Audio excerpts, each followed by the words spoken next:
on this wonderful Thursday afternoon. I feel like you don't know, but I hope everyone is having a wonderful day. Um, I still have not been able to kick the ums. We are going to be jumping into what I hope is the last gameplay of Daddy. Um, I got cut off a little bit short last week. Gonna pick up where we left off with the last Hugo date, and then kind of get into Joseph. I'm really excited for. I'm not sure what's gonna happen, but I've heard some crazy stuff is about to go down. So I thought I'd start a little bit earlier, so that way I had a little bit more time to do everything I wanted to do and be done with this. Because we also have to go back to the very beginning and replay for Robert because that needs to happen. So, without any more hold up, I'm actually gonna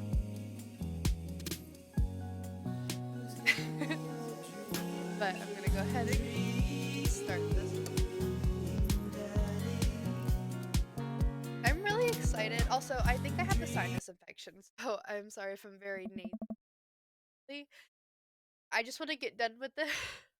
I just want to get done with this. That way I can switch back to maybe Fortnite or maybe start a Minecraft series to where I don't have to read. Um, that's kind of why I paused. I'm trying to think. West of Loathing, because it was a lot of reading and you know, if I do it every once in a while here and there, it's not too bad. But if I do it back to back stream, I talk all day for my job. I constantly call people apartments. Um, so I'm constantly on the phone talking to people. Whereas when I come home, I try to save my voice the next day. But I've been doing like 2-3 hour streams of just pure talking constantly. Because if I play any game like this, it requires a lot out of my voice, and it's already strained with my sinus infection. So hoping to be done with this so that way we can get back into something that's a little less talkative. But not to say I'm not having an amazing time with this because this is it's just been so crazy to just storylines behind each of everyone. But yeah, back into character. Last time we seen Hugo, we were leaving the stadium. We ended up seeing one of his little uh, kids in his class called Colin. Called him a little. Who's going to believe you? Hugo and I hop into the car to the tune of more children screaming. We laugh all the way home. Hugo and I descend into the stairs of his home and to his wrestling, where we both crack a beer. Both winding down after next. So, if you are a wrestler, Hugo answers immediately. Oh. JD Slaminger, my forum name. Gotta represent literary. My costume would be a tweed coat, and my finishing move would be a catcher in the eye, where I'd poke my opponent's eyes out. Wow. I've given this a lot of thought. What about you? I would be important. Gotta get them eggplant. Bomb Clancy. Bomb Clancy. I'd come out in a bomber jacket, a glasses and a cap. Hunt for the Red Shocktober, where I accuse the wrestler of communist them in decades-long proxy war. I'm just not realizing.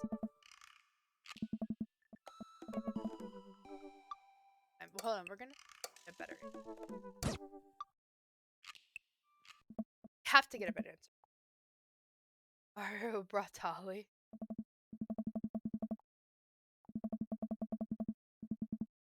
Where I pin my.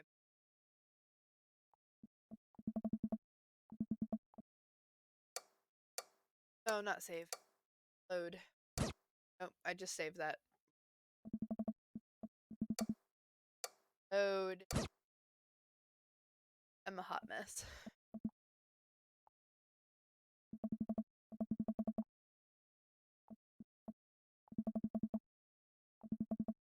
No, I could teach you sometimes. I guess it doesn't really matter. I smirk. I'm game. Hugo and I square up in the center, ready to go at it. Oh. I'll go easy on Dad. Absolutely. Nope, I hate that name. Nope, we're going back.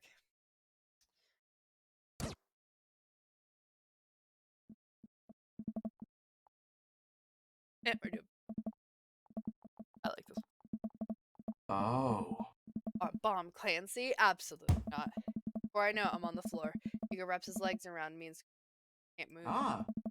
This is a figure 4 leg lock. If I were applying full force right now, you'd effortless. Rounding in, it grabs my arm. Good lord, he's strong. Any movement on my end is useless. This is an armbar. You're pretty good. Hmm?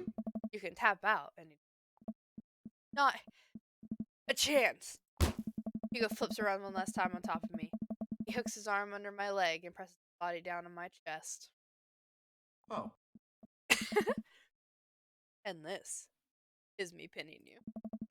Our faces are inches apart right now. Can't tell if I'm breathing heavily because of the physical activity or because of something else. Go for it. Go for it. Eggplants. I lean forward and kiss Hugo, who seems just as surprised as I am. I pull back, a little embarrassed, but he kisses me. Slowly releases, presses his forehead again. I guess we both win. Guess so. I pull him back in for another kiss. Have any more, Jeremy? Hmm. I think I might have a few. Oh. Well.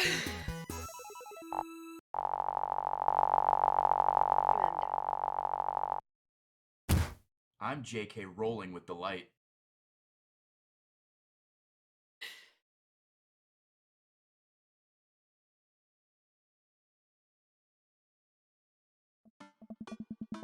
Phew.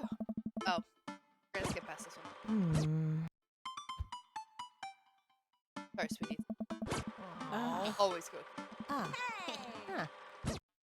I'm not gonna skip past this because I did that last time and I almost missed important dialogue. Alright. Okay.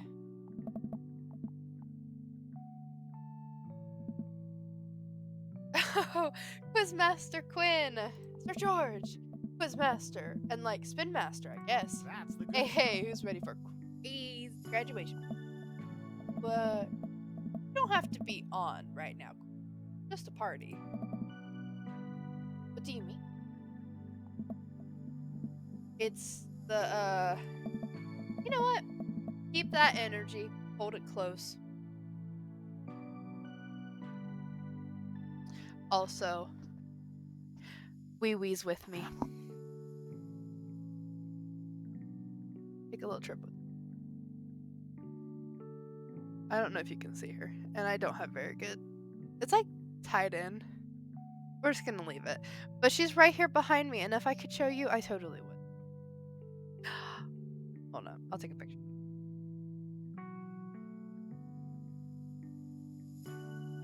She's quite literally my little sausage roll. I love her very, very much. She's being a very awesome supporter today. And Callie was just here. Was loving on me, but then she dipped out. But anyways, back to Quizmaster. Hey! Just like me and my loving wife deserve happiness, right?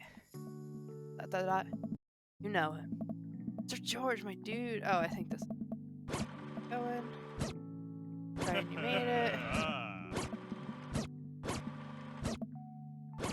Craig. Hey!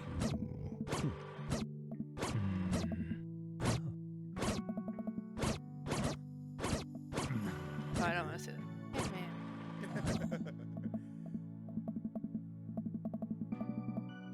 man. Sir Lucian. Hey. I turn to see Ernest, looking like he has something to say. Hey, Ernest.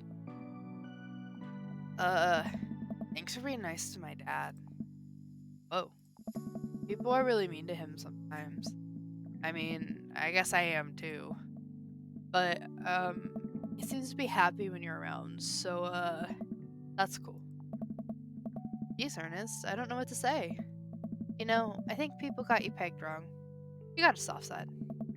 If you tell anyone I told you that, I'm gonna set your trash can on fire. There it is. Also, you don't know me. Before I can respond, Ernest walks away, a cloud of vapor trailing behind him. Well, that was at least a little pleasant. Party winds down. Nah.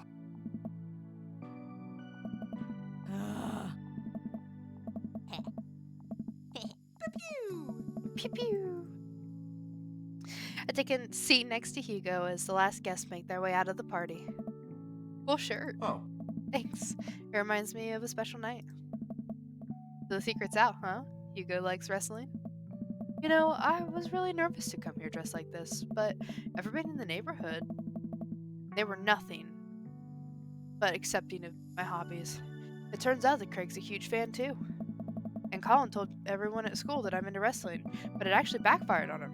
The kids have a weird sort of respect for me now. A few of them even asked me to be their sponsor for their wrestling club. oh. Not the Olympic wrestling. The wrestling that I like. I actually like both, but there's an important distinction, and I think you know which one I'm talking about. See? Just goes to show there's nothing wrong with being open about what you like. Ah, I agree, and as long as I'm being open, I'm also a huge fan of a very handsome of very handsome dads who throw great parties for their kid and loves a good word jumble. I blush. I'm a big fan of... Quick, think of something clever. Hugo's? This Hugo specifically. Hugo laughs. ah. He drapes an arm around my shoulder. Arms around my shoulders and pulls me closer. He plants a soft kiss on my forehead. I'm happy here. Me too. Hugo and I watch the sun dip below the horizon together.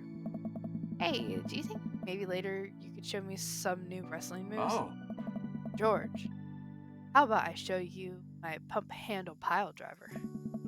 Can't help but giggle. What's that? ah. You'll see. Well, it looks like they're getting along swimmingly. Also, I got my flamingo shirt on.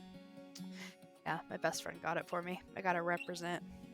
Plus, it's really warm out today, and I was wearing a sweater earlier for work, but then turns out I got really hot because, like, it was super hot in my office. So when I come home, I was like, you know what? I'm getting out of the sweater. I'm dying.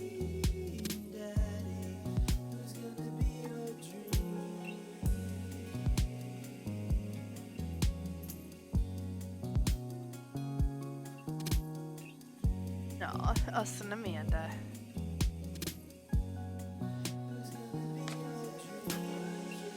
Look at Hugo. Oh my god, his pants are open.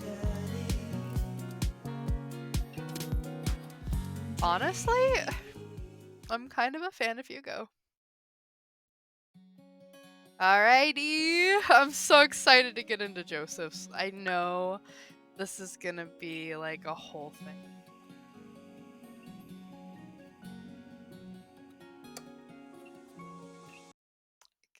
Welcome. You've got dads. Let's do it! I don't really know what to expect.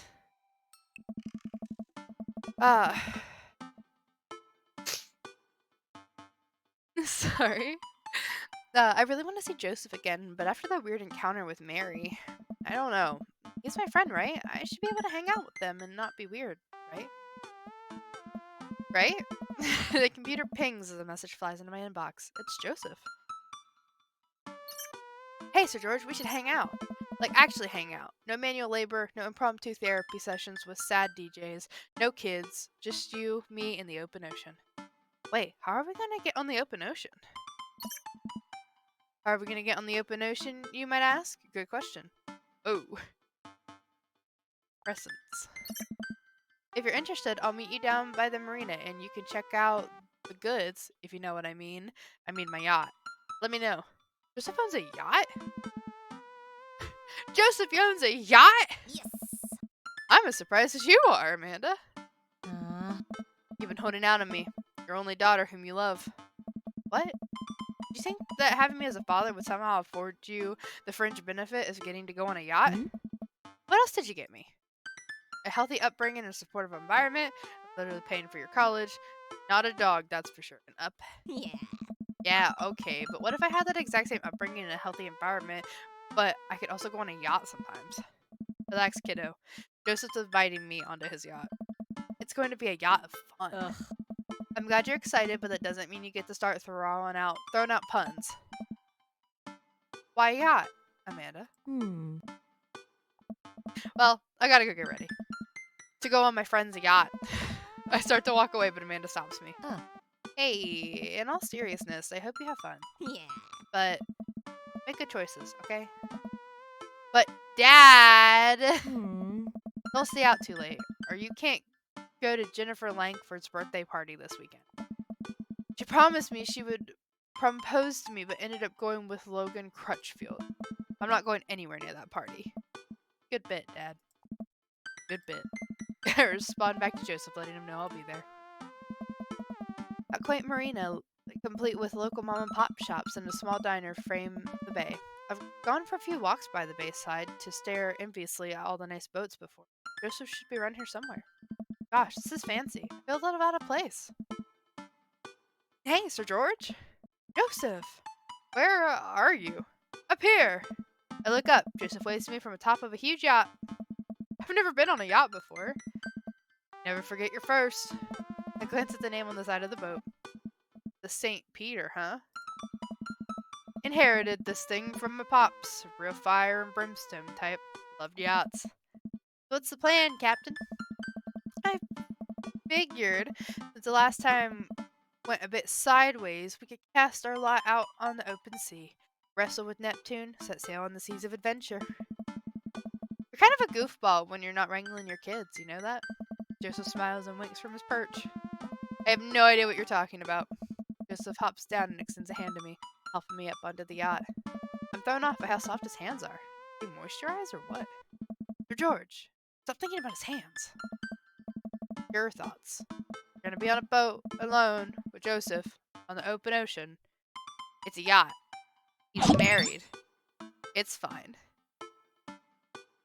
Hey, thank you so much, Scenic Watch, for the follow. I want to offer a promotion to your channel viewers, followers, chatbots. Oh, well, thank you so much, but no thank you.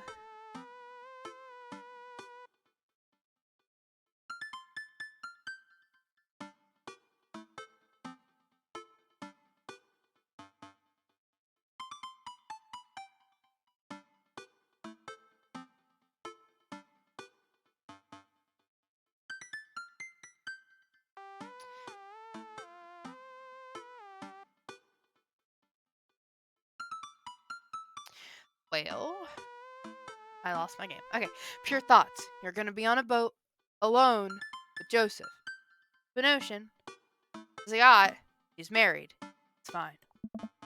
This is fine. After undoing the mooring and climbing onto his captain's seat, Joseph slowly takes the boat out, ringing the big steel bell with extra emphasis even though nobody else seems to be around. Shoving off. Boat launching. Man and boat. Launching as one. St. Peter navigates out of the marina and into the water, Joseph doing the occasional steering, flourish as the boat bobs along the waves. Oh. He seems a lot more relaxed out here. Joseph is definitely in his element. This is the part where we wrestle Neptune, so please remove your shirt and roll in some talcum powder.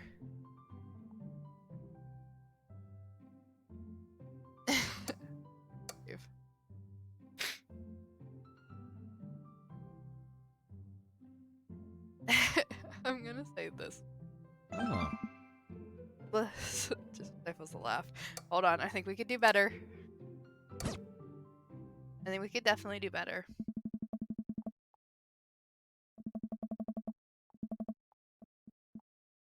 Oh no, he didn't like that.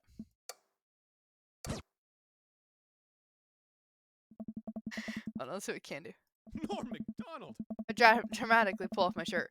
My dad bought eliminated in the reflection of Maple Bay's rippling water. I'm strong. There we go. Not bad. We might have to tag team Neptune together.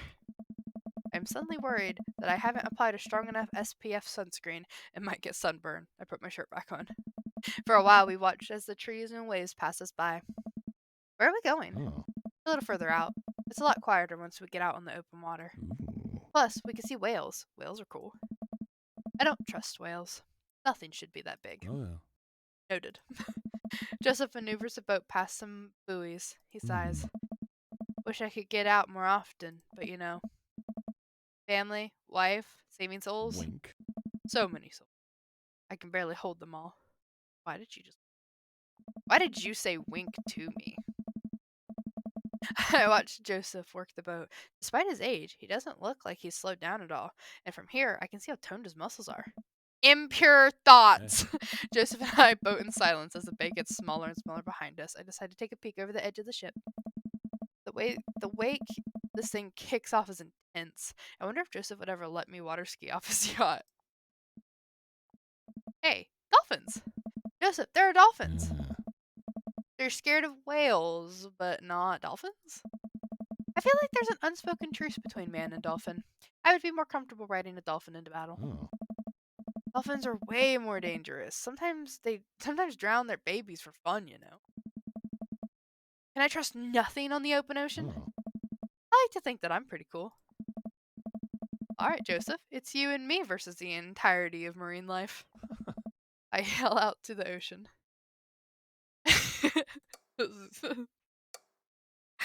You're all spineless invertebrates. I had lobster last week and can't wait to eat more of you. My life goal is to punch as many fish as I can before I die. We have to go with the lobster one. You tell him, Sir George. Yeah. Here we are. Yeah. Sir George, welcome to the ocean. I look out into the vast expanse of blueness. Yep, that's the ocean. I'm suddenly struck with an overwhelming sense of claustrophobia, despite being in a wide open space. I am on a boat, a handsome man, a handsome married man. And there are whales beneath us. Nothing should be that big. Oh. It's a little daunting, isn't it? You trust the whales? Oh. You know, there are more dangerous things in the ocean than whales, right? Yeah. Like tuna. The tuna is an apex predator. What about sharks? Oh. Sharks are tight. It's the tuna you gotta watch out for. And the whales? Hey, wanna look out wistfully over the sea with me? Just when I head to the bow of the ship to do some quiet contemplation. You know, Shh. Quiet contemplation. I'm alone with my thoughts. Cool. Hey. Don't hate me. Supposed to be quiet. I look out to the sea for a bit, then over to Joseph. He looks so commanding as he surveys the. It feels like he's really at home on the water. What Mary said to me at the bar, I can't stop thinking about it. Is she right? But she's terrible to him. He's unhappy. He deserves better. I don't know what to think about this, but I just feel so drawn to Joseph. I should say something. So, about Mary. Joseph continues to stare off into the. It's, well, if you really want to know. Norm McDonald. Suddenly, I hear a sputter coming from the engine room. Joseph runs over to the boat's controls and taps on some dials. I guess we can talk about Mary later. Oh, okay. So, we might have a small problem. What small problem? Huh. We are out of gas. The whales are gonna get us. The whales siphoned our gas. Oh. It's okay. I can just call one of my boat buddies to come tow us back in. Joseph pulls out his phone. Just kidding. I can't do that because there's no service. I check my phone. I don't have service either. Should we just submit ourselves to the whales? Well, I do have an old radio in the office, but it's broken. Are you handy with tools? I am a dad, and if the radio is anything like frantically putting together a bike on Christmas Eve, it should be no problem. Oh. Let's take a look at it and see what we can figure out. Joseph directs me to the radio and showcases it inside. It's insides. I don't know how radios work. Oh. I think there's some fried wires in here. If we can reattach them, we should have the working radio in no time. We stare into the interior of the radio. I'm not entirely sure what I'm looking at. I don't think Joseph knows either. Or do you know what? You know what? Let's just throw some stuff around in there and see what works. No. MacGyver, that radio.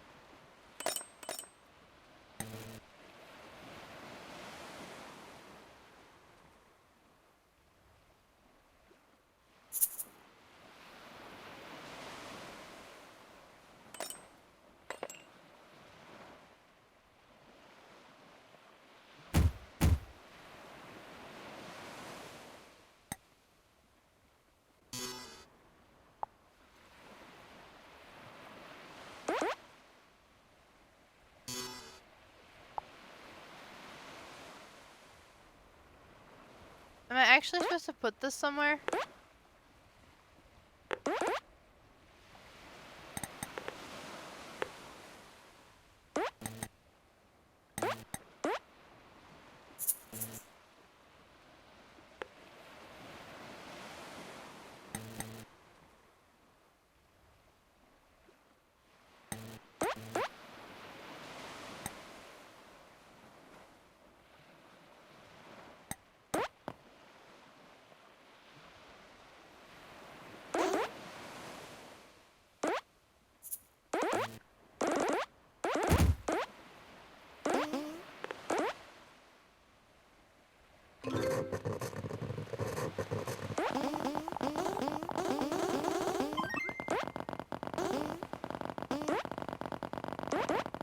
Hey, it works. Kind of.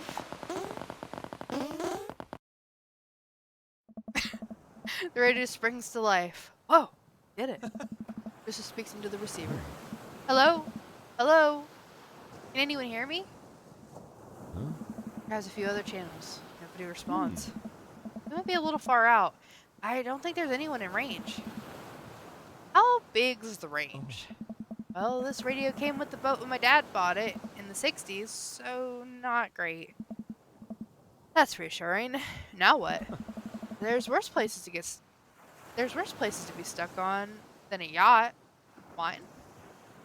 Wine, wine, wine! Oh. How much do you want me to whine? I don't think we should be too wine, right? Because, like, Mary's like wine. Oh, no.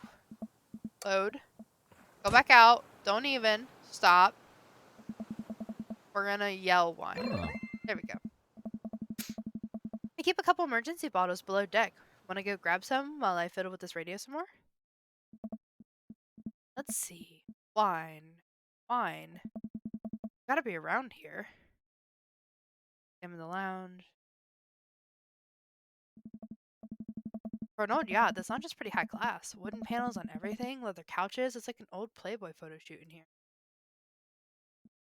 Oh, a California King? Swanky. It's unmade and a little messy. Less swanky. For an old yacht, this lounge is pretty high class. Clothes strewn on the floor by the bed. Socks, slaps. Yep, a pink polo shirt.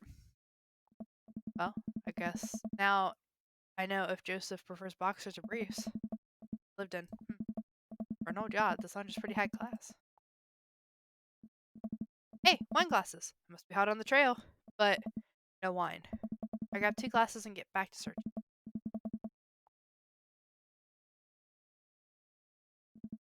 Take a look at everything on the shelf. There are a few photos on the wall here. Looks like a picture from Joseph and Mary's wedding day. Nice grandpa glasses. Looking real slick there, Joe. Another picture of Mary and Joseph on the very yacht. Quality 90 fashion right there. Mary also has her patented stink face, but at least Joseph seems happy on the water. Hey, it's all the dads! Looks like it's from a couple years ago. The gang's all here. Ryan, Matt, Hugo, Craig, Damien, Robert. Wow, Robert's actually smiling. Wearing a sweater. I know that sweater. And there's one guy on the end I don't recognize. Hugo's ex, maybe? And hey, here's Joseph go-karting with the kids. That's fun. I take a look at everything on the shelf. Books. Of old vet magazine. Mary's. Wait a minute. This? Well, well. Now, the hot body shoes on the other hot body foot. Take a look at everything on the shelf. If there's one thing Joseph does right, it's the odd stuff he puts on the shelves. I take a moment to examine what I think. Ring clock. Ah, crosses again. Boyd knows his crosses. Designed too. Take a look at everything on the shelf. Cabinet. I study the sturdy cabinet. A little dusty, but I bet there's some treasures in here. Fire extinguisher. Look, you can tell a lot about a man who seriously, it's how seriously he takes his fire safety. Nice, Joseph. Sturdy cabinet. Flashlights. Well, this is the solution to a different problem. Maybe if we're stranded out here for days and run out of electricity, we need. Chief concern right now is wine intake. Hey, it's wine. A whole drawer full of wine. Yacht Club Miracle. Twilight Rouge, huh? Come to Daddy. Finally, time to get back up to Joseph.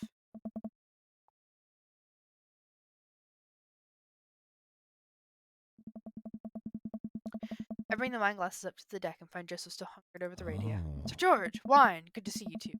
Time for the sunset. I didn't take you for a drinker. Haven't you heard? I'm a cool minister. How cool? I can land half of my kickflips. What is that? Like 4? Oh. 5 on a good day. For me.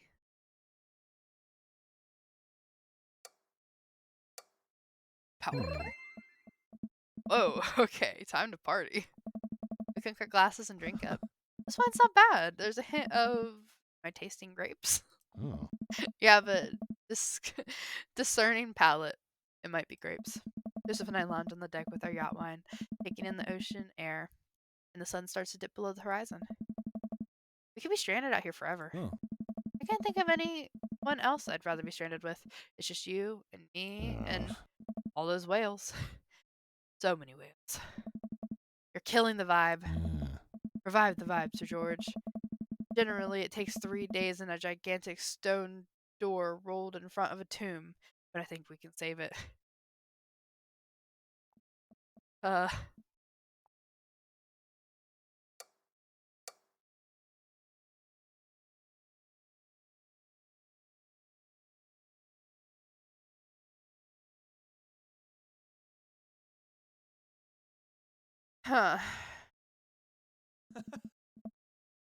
Nope. Not back to Wales. That was the wrong answer. Oh, Kirk Douglas. Oh, Cracker Barrels.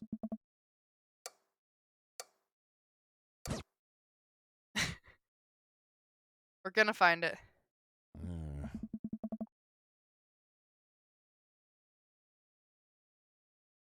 I mean, there's something a lot prettier and right in front of me. Sweet, full-bodied.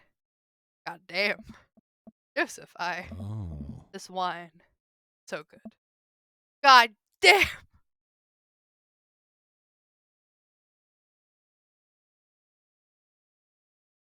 Oh. I'm trying to alleviate my fear of whales by making jokes about them because I don't have any healthier coping mechanism. Cheers to that.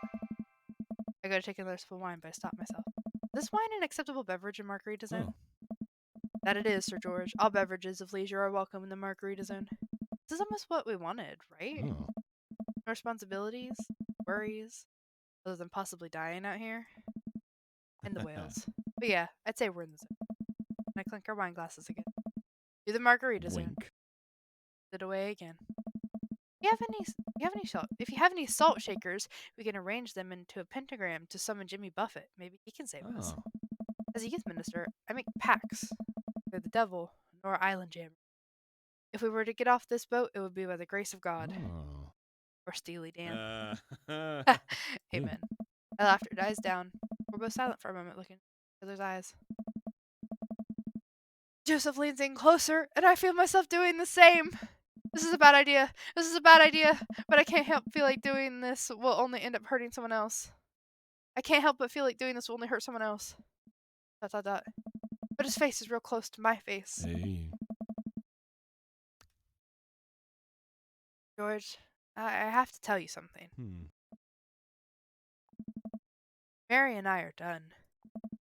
I pull back. I think about the clothes strewn around the lounge, the undone bed.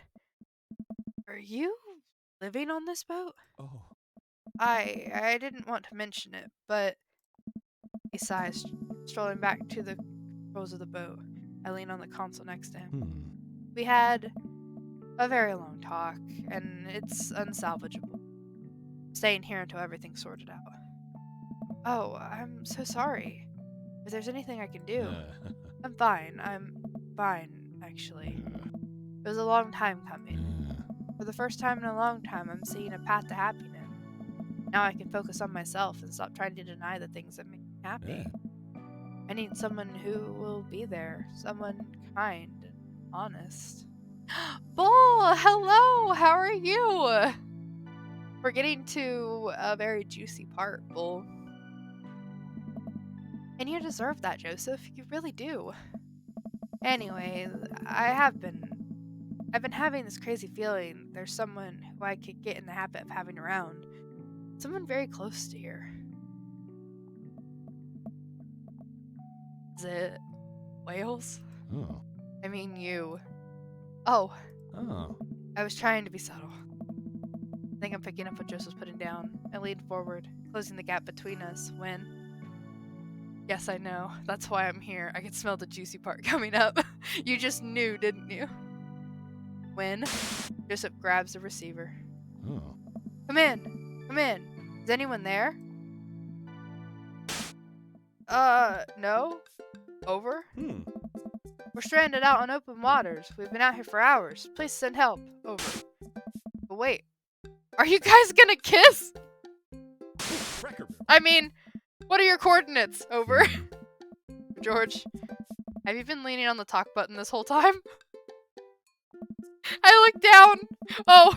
Oh, I definitely have been leaning on the talk button. Betrayed by my own butt yet again. I didn't lean on it. You leaned on it. McDonald's. Neither of you were leaning on the talk button. We didn't hear anything. Over. Hey, were you listening to us? Sir, we here at the Coast Guard are professionals. We are not doing that. But as professionals, it seems like you deserve happiness, and we think it's closer than you think. Over. How soon could you guys be here to give us a tow? Over. Well, pick you up in the morning. Sounds like you two have some stuff to hash out. Over and out. Oh, Cracker Barrel. Wait! Right. Silence. Nobody returns our radio calls. Aye. I think they left. We stare at each other for a second. Oh. Well, Joseph carefully places the receiver on the table, making sure the talk button isn't pressed in. Well, okay. Yeah. Joseph grabs me by the shirt and pulls me into a kiss. His lips are soft and sweet from the wine. His skin is still warm from the sun. I reach for his belt and pull him even closer, running my free hand under his shirt and up his sides. He pushes me against the boat console, kissing down my neck. Oh. Come on. His hand drifts to my thighs as he effortlessly picks me up. Wow. Joseph carries me below deck. I'd be lying if I said I hadn't fantasized about this, but I didn't think he'd be so aggressive. Wanted this for so long. He throws me onto the bed. I let out a little yelp. Lots of time to kill, Sir George. Better get started. Excuse me, Joseph. God, okay, ... Oh man. I might have overdone it on the wine last night. Just a few more minutes of sleep will do just fine. Wait.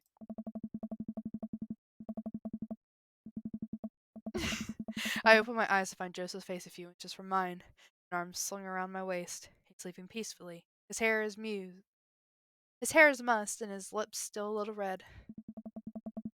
I think this is what I was talking about when we were discussing Margarita Zone, finding little perfect moments of joy, like the way the light falls across Joseph's face, or how he's still holding on to me tight, even in sleep.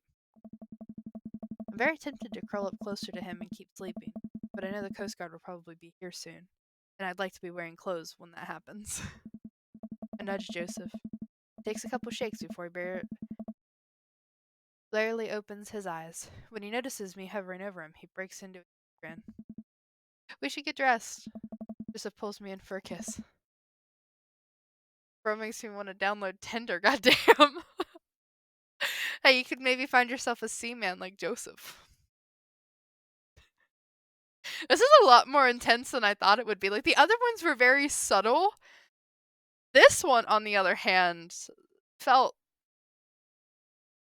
very personal. Very real. Do we have to?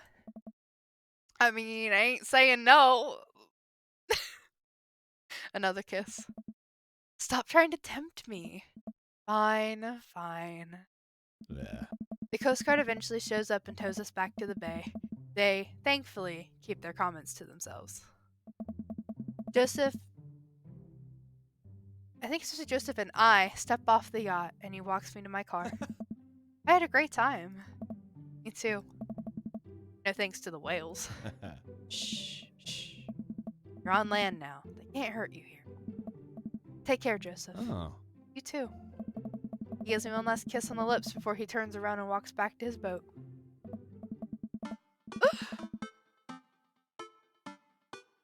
Well, I've been gone an entire day. Hopefully Amanda's alright. Amanda, I'm... Dad! She runs up and hugs me.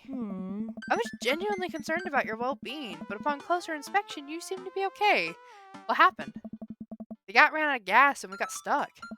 But it was okay, because I was on a yacht. Weren't you scared?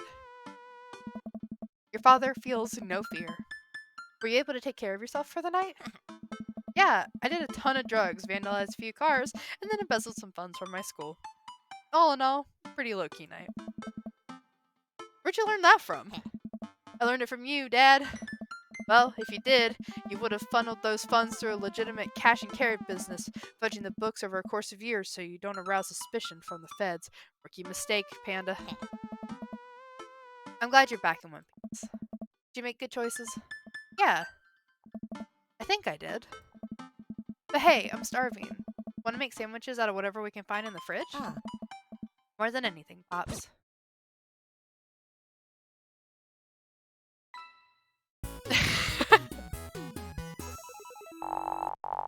Dang. That was a great date. I'm upset we only got an A. That should have been S. Or S+. It should have been top tier.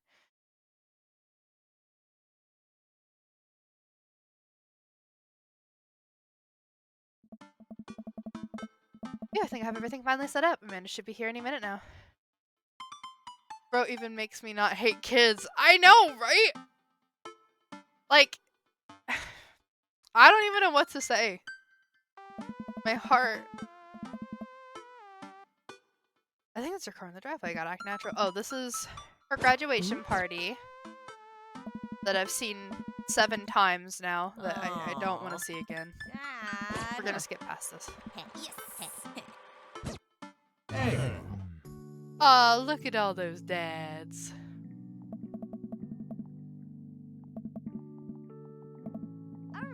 Okay. Hey. I'm not gonna skip past this too much because I don't know what I'm gonna get. I can cheat. Oh, Pablo. Look at all those daddies. I know, right?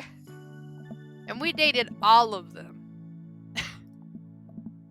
I think this one's pretty much the same.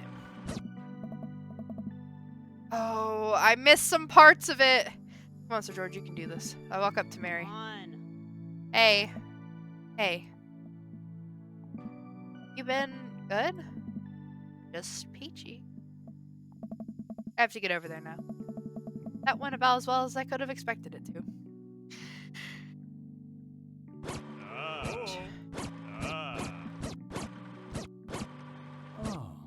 Hey. Bro. oh, Go. oh, Okay. oh. Robert. The whole Robert thing was so harsh. Oh. The sun is setting and everyone seems to have eaten their fill. As the party starts to wind down, I take a seat next to Joseph. Joseph, it's so great to see you again. Oh. Great party. I should have you organize our next youth group mixer. I will have to say this one's already different from how it normally goes. My dance skills are ready whenever you need. Hey, if you aren't busy this weekend, I was thinking we could maybe catch a movie or something. Yeah. Yeah, it sounds like it would be fun. This feels weird. It doesn't feel like it did on the yacht. So, I guess things are still friendly with Mary? Yeah, I wanted to talk to you about that. Joseph sighed. We talked for a long time. There was some yelling and some crying, but ultimately, it's reconciliation. Sorry, Sir George. I have to make this work with Mary. You son of a biscuit, Joseph. Oh. I know. I didn't mean to hurt you. I'm really sorry you got caught up in all of this. I've just felt so alone lately, and I'm not even sure I'm doing the right thing. Come to mean so much to me, and I'll never forget all those beautiful moments we shared together. I know, right, Bull? Like, dude just ripped our heart out. We had the night of our lives, and he just came in with a wrecking ball. Like, we're supposed to be okay with this. And all those beautiful moments we shared together. But I have to thank you. In a way, this whole thing, you helped me realize that I still love my wife. Very much. Oh. Joseph, I'm always here for you. That's great. I know this probably isn't what you wanted to hear, and I'm sorry if you were hoping for something different, but this is where my life is, and I do right by my family. But hey, squeezes my hand. Yeah. Boys have margarita zone. Stands Yeah. up. Take care, Sir George. You too, Joseph. Joseph walks off.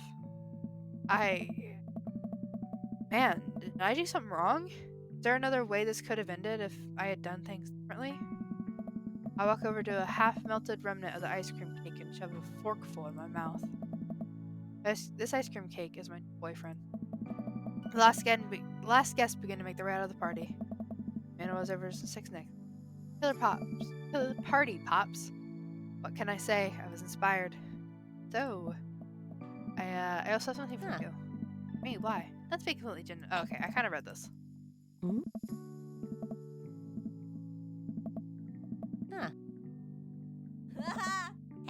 And picture me and Amanda. It's us. Kind of shocking of our photo albums. Knock 'em dead, kid. Always do. Amanda and I share a hug.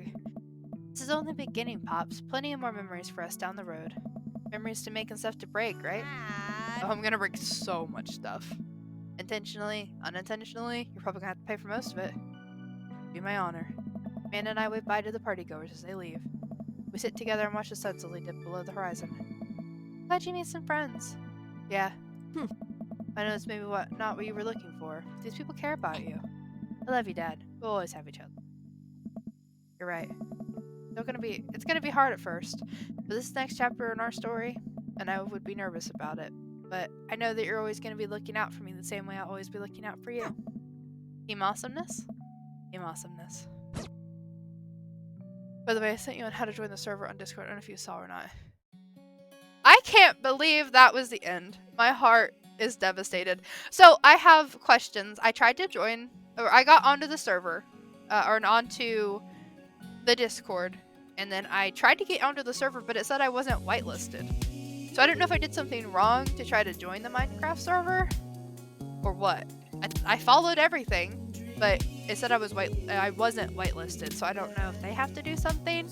But I also didn't try it today, so.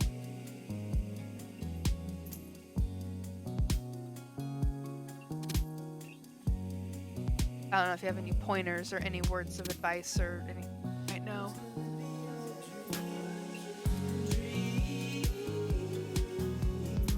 Do I get a cool picture of Joseph at least? Alright, I'll take it. Over here.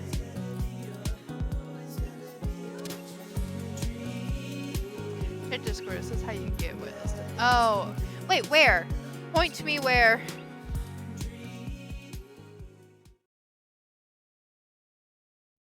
Montana, can you not snore? Or do you?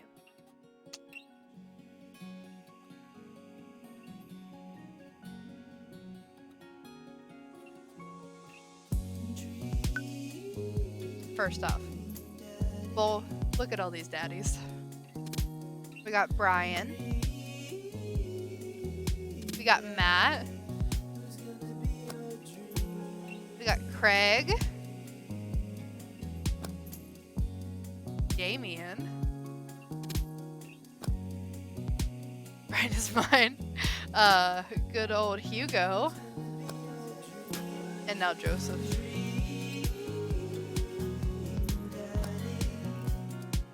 Oh, good old Brian. We were so close with freaking Joseph. Okay. I also want to look at achievements here.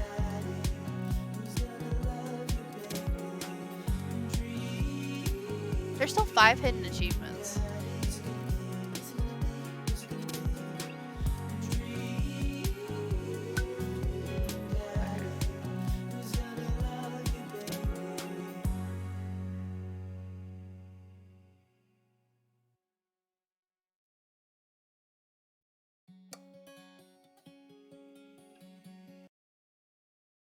Well, Joseph can go get a cookie and shut it. Alrighty. So we got to go all the way back. So I am gonna kind of skip past. Because I think on the first night before we get into the dad book, we cannot sleep with Robert. We cannot, under any circumstances. As much as I wanted to. Aww. Ugh.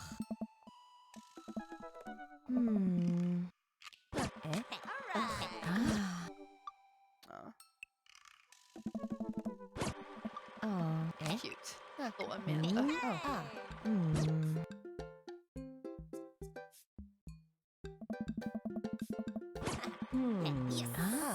I'm very upset that happened with Joseph.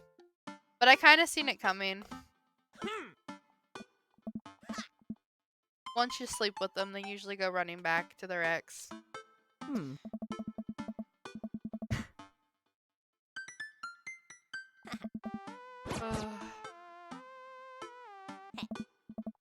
How far are we gonna have to...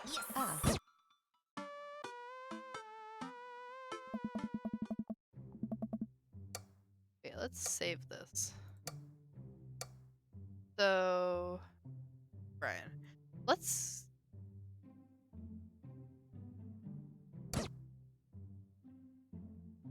Welcome. You've got dads. No. I have to go all the way from the beginning. Montana! She's snoring very loudly behind me, so I'm sorry if you can hear. Okay.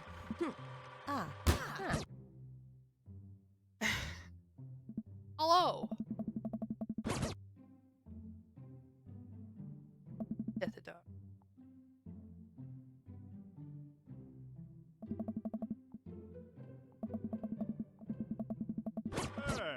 Brian! Well, hey, Lobster Jesus, you're still playing this? I didn't get to finish it on Tuesday. We have to finish it today. And I did finish with Joseph, and now I just have to go back and play Robert, and then we'll be done with this game. You missed a very spicy scene, Lobster. Me and Bull were up here watching things get freaky with Joseph. Just saying.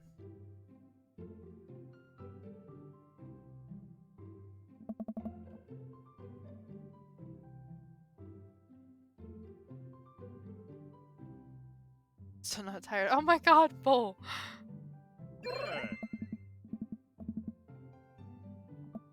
Oh yeah, you doesn't make plans at me. Ah! I know, right? Like, I really thought it was gonna be something. Bull, I really thought so.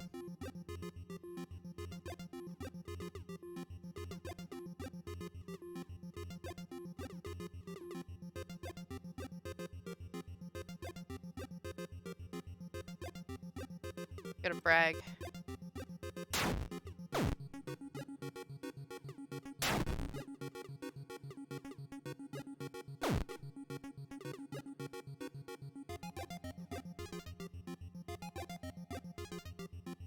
Bull! Oh my lord! That is not good.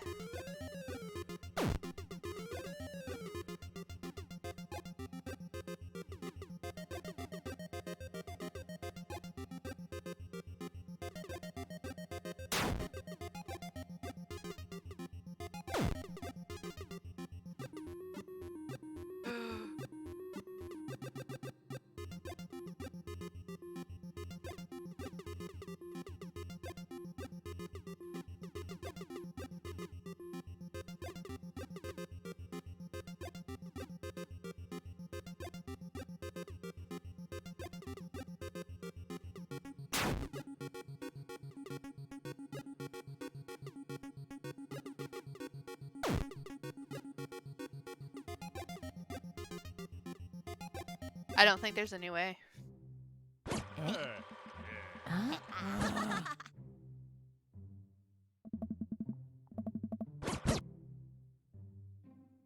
have to do all of them? Bro. Hey. Hi, Ice. Bro. God, I didn't have any choices for that one. Oh, bull.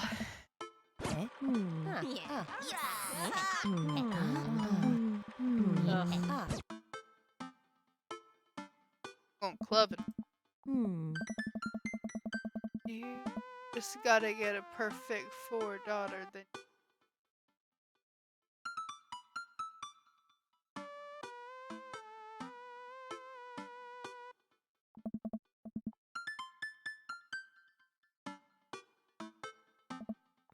Go out and watch the game. Oh my god, it's just. No, not for Ivy. Oh, Ivy League, gotcha. Well, I'm gonna buy you a game. We are gonna play it. Depends on what game it is, but I am always willing to try. Yeah. And you can't say no. Well, it's a little late, but I didn't say no anyways.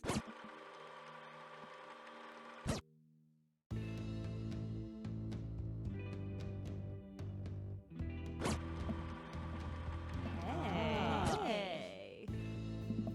I hope I married her. Oh.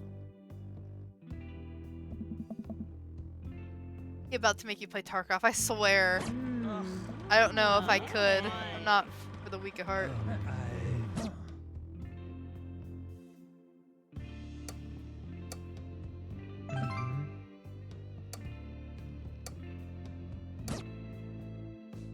I'm gonna put her through that. Huh.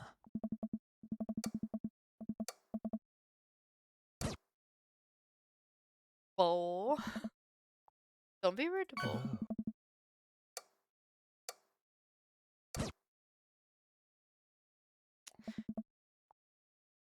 Sure, you should make her try Rust. I want to try Rust.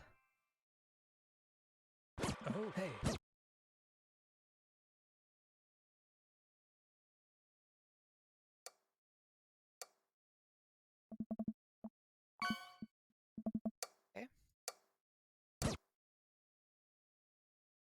Are you asking me?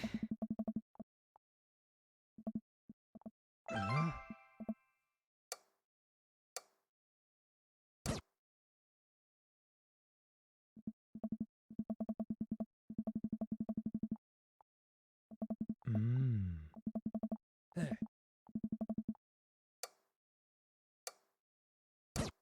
Should have went with his rugged good looks. Yes, let's go. Yeah, you guys are crazy. Get out of here. Oh. Hey.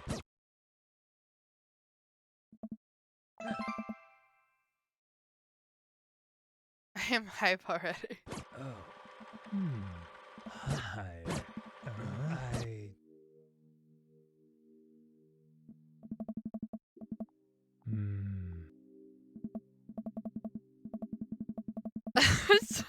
Right? Okay, you gotta say yes, I am with Lobster on this one. See? Can't say no. I didn't say no, I say I'd try it once. I just can't promise if I'm gonna like it. But I will do it.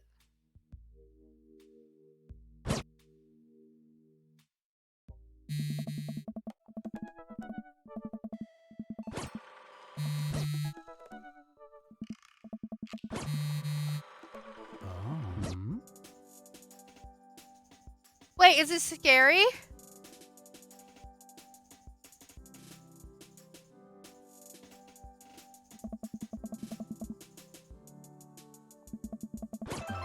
Nice. Hey.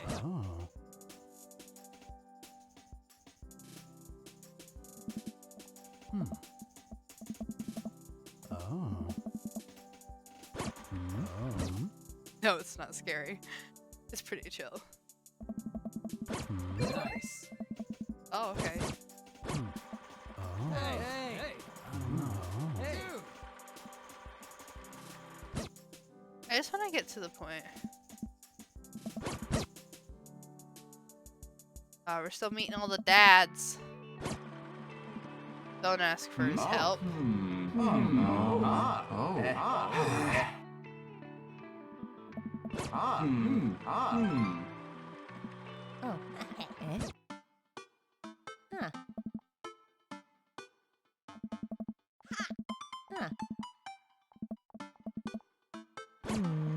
Oh. Ugh.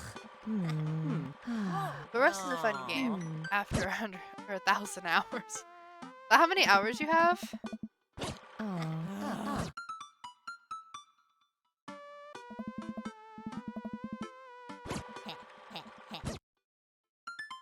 Rust is not a game you just try a couple times.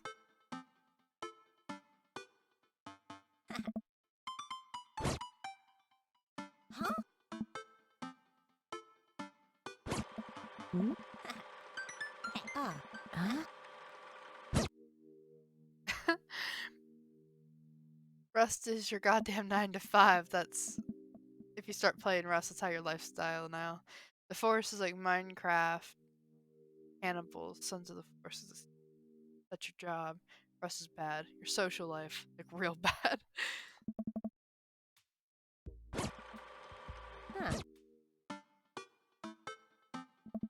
There's food. I'm excited. Hey.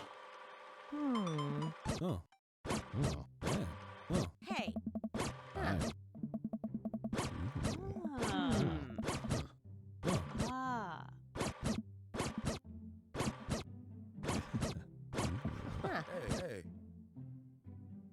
Hey. Your entertainment. Rust will become your everything and will cut all of your friends. Cut off all your friends. Oh, well then, I don't know if that's a good game to play.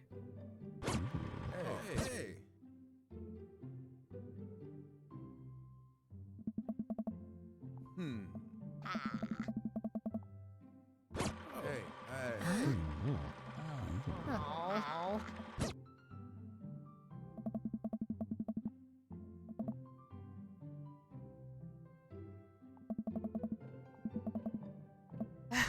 We gotta go talk to these guys.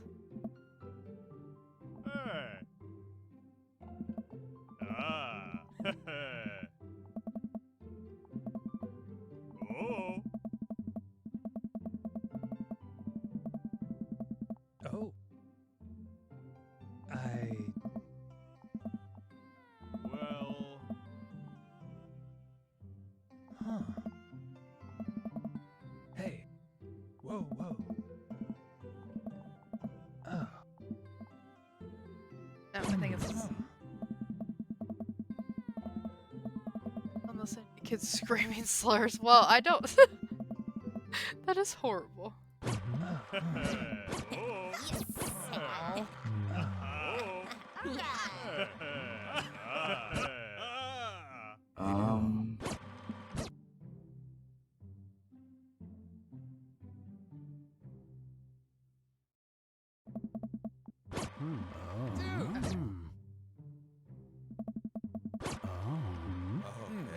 Hey.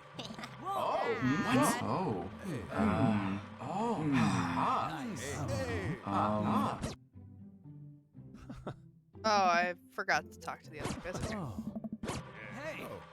Ah. Look, I'm just here to get to Hey. Robert. Ah. So for your own good, do not get Rust, okay? Like, I want to try it, but I think you're right. I don't think it's one that I could just dabble in here and there.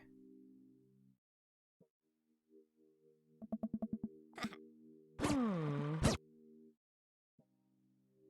Huh. Hmm. Ah. Hmm.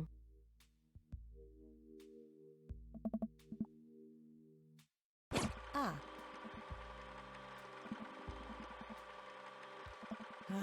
Hmm.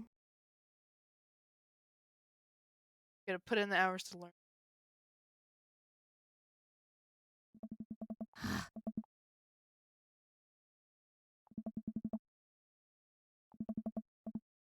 Ah. Ah.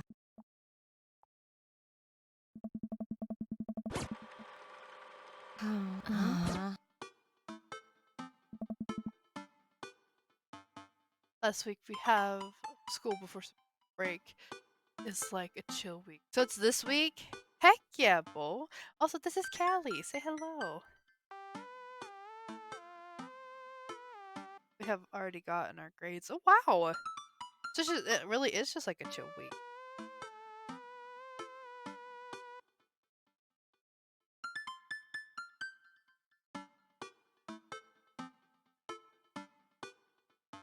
All the things that. So, how are the grades? If you don't mind sharing. If you do mind sharing, that's fine. But don't say it. Don't say it. Don't say Rust. I have to be at school. Oh, that's awesome. Huh. Have to be at school or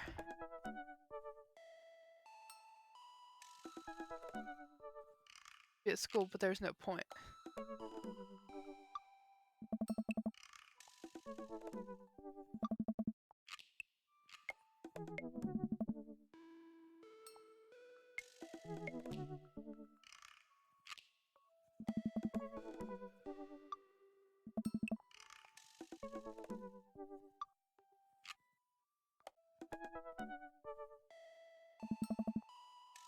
You want to know what I did last week before summer break 20? What'd you do?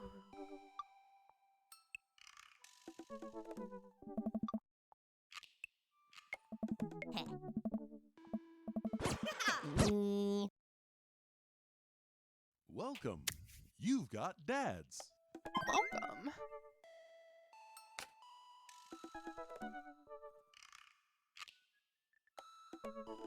Already went through all of this. Robert. Straight playing Rust. Straight playing Rust. Skip school for Rust. Oh my god! Bull! Robert was pretty nice, a little odd, but nice. And ruggedly handsome. We should hang out. I typed a message to him on Dadbook. Skip school for Rust. When Rust is love, Rust is life. Yeah, the cookout, wanna grab a drink. I stood for a couple seconds, hoping back. Hey, it says that he read my message. Wait for a response.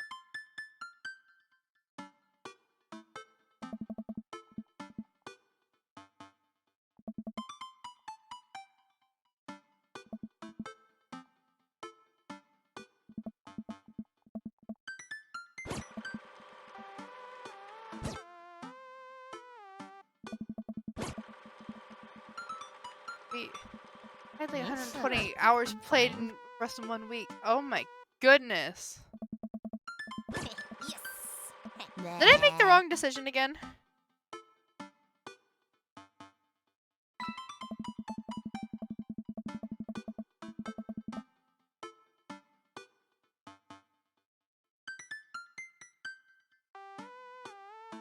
What? Tell me about it. Hold on, I don't want to have to redo all of this. How do good ending with Robert in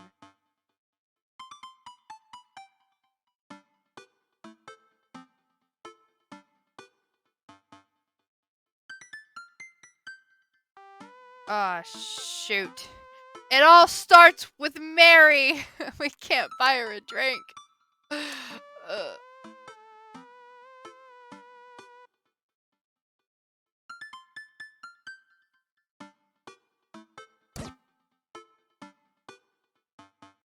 Right before. Oh. Load. We have to do Brian right before.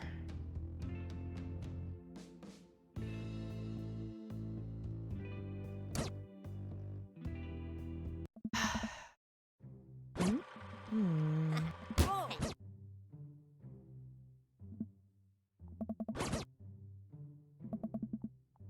Butt pats. Try the butt pats. Hey. It's a new technique. Hey. Huh. Give me the eggplants.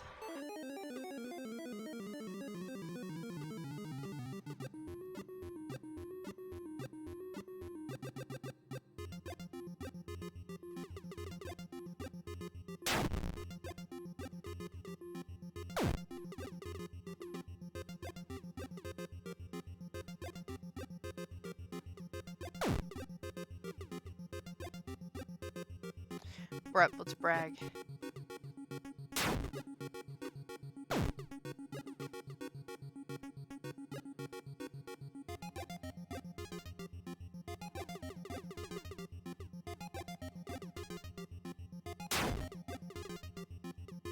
Ah! I regretfully lose 20?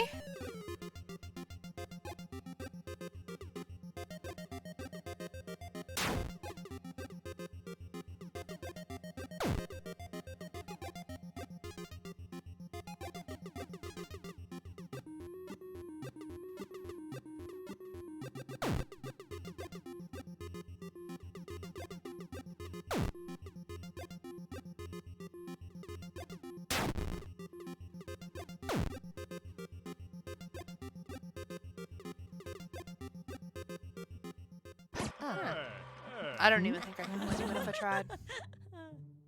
Let's go take a nap. We're not meeting anybody. I have to go to the barbecue all over again. Hey. Hey. Oh, nice. Nice. Hey. Hmm. Eh? Eh? Ah. Hmm. Ah. 11. Hmm. Won't watch the game. Oh, do I not? Hmm. God, Joseph. Ah.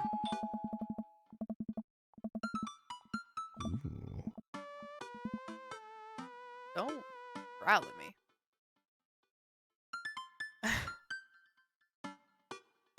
120 hours or 5 days. I slept for about 4 hours total that week. Then I spent another week recovering from that. But as far as grades go, I got my report card for the first half of the year. Well, hopefully the grades are Hey. decent. I mean, if they're not, then you know it is what it is. Still proud. Wink. Don't say wink. Weird.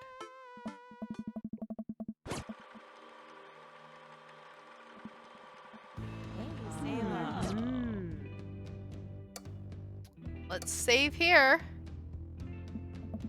Maybe some other time? Come on. Do it yourself, Sailor.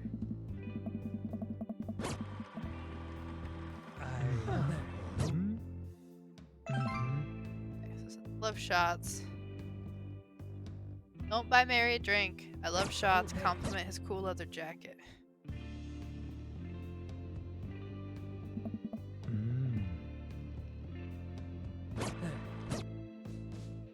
Run away from my problems. Okay, thank you. I just... Thank you.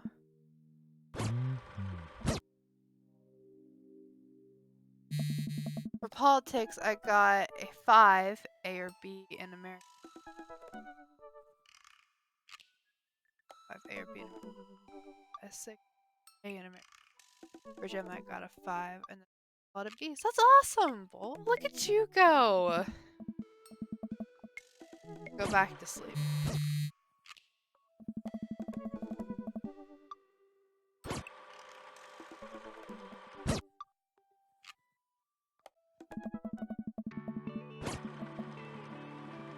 Oh. Oh.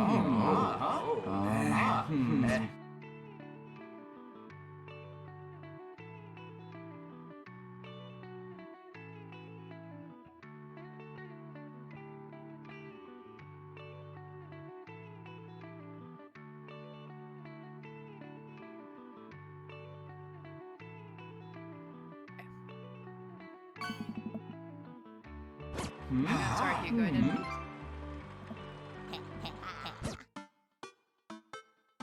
Go to the food. Ah. Oh. Hey. Ugh.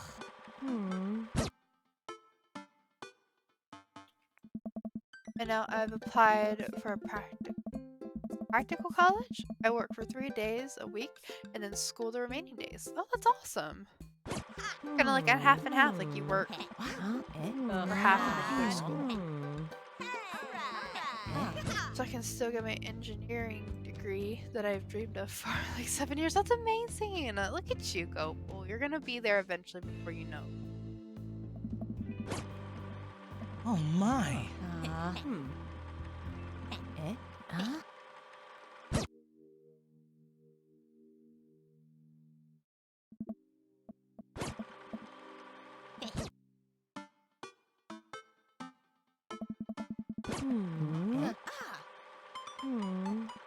We at least have to talk. Hey.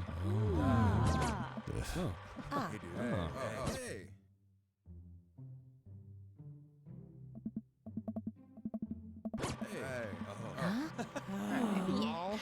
We're gonna get to the ending. We gotta talk to Robert.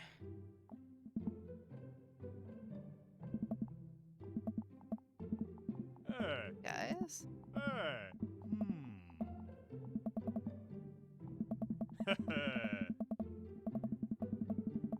Huh. Oh.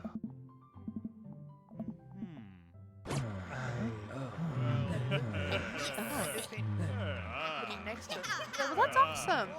I don't know if you like moving, but I bet where you're moving. And I'll still go to. Awesome. Hopefully it's a good move, and I hope moving isn't very stressful. Oh. Talk to all the dads.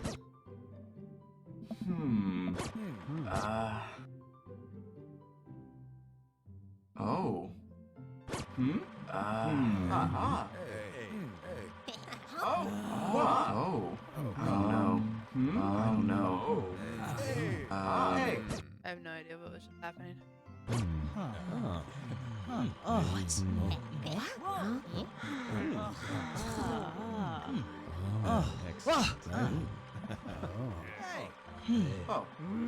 Wink. Give me.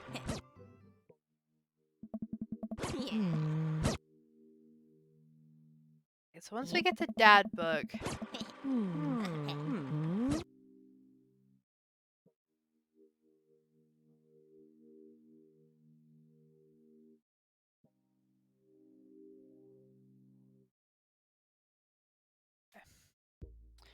and it's really practical because hospital is closer if my heart ever decides to pull a fast one on me. Oh my god. At least you're closer to safety, regardless of whatever happens.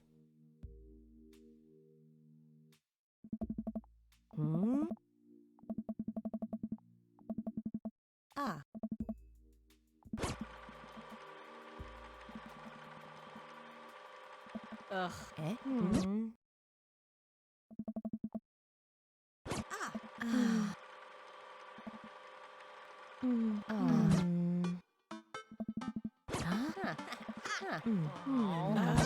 Yeah, things are not 100% confirmed with the seller, but I'm praying. Well, I hope. Okay, I will pray with you because I hope it does happen. Because that would be amazing. Oh, this is so exciting, Bull.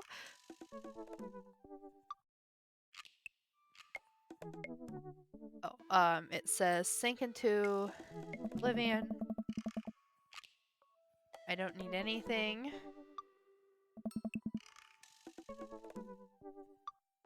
Survival skills. No, street smarts. President of space. Sean Connery's filmography. Arson. Cool knife. Huh. Nah. Okay, now. Welcome. You've got dads.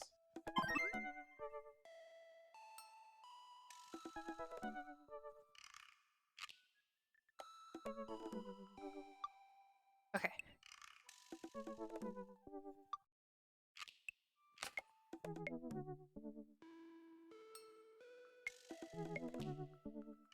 Okay.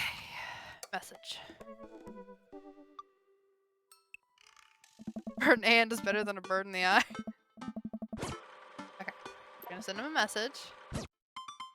Photo our thumbs.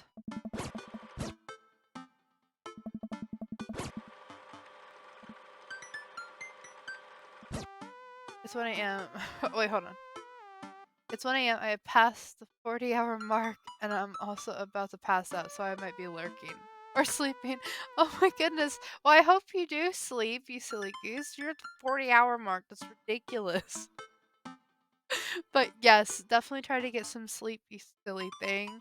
And then hopefully I'll see you on Minecraft eventually when I finally get to the point where I get whitelisted. After I get done with freaking Robert over here, then I'll do that.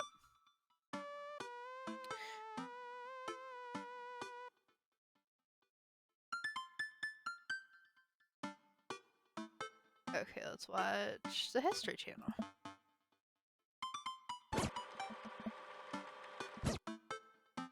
Stanch. Yeah, see you around. Alright, bye, Bull. Thanks for stopping in and chatting with me.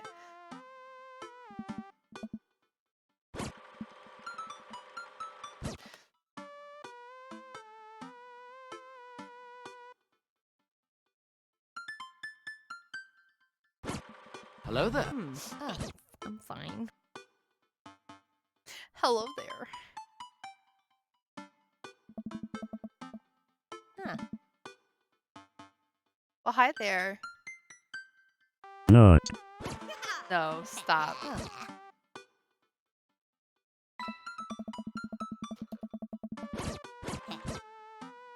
I meant to play that one.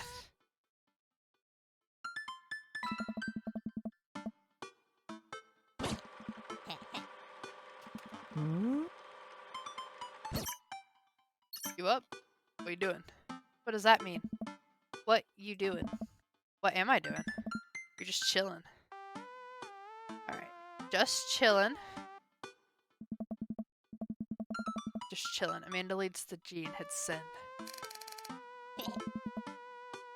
It'll make you look cooler.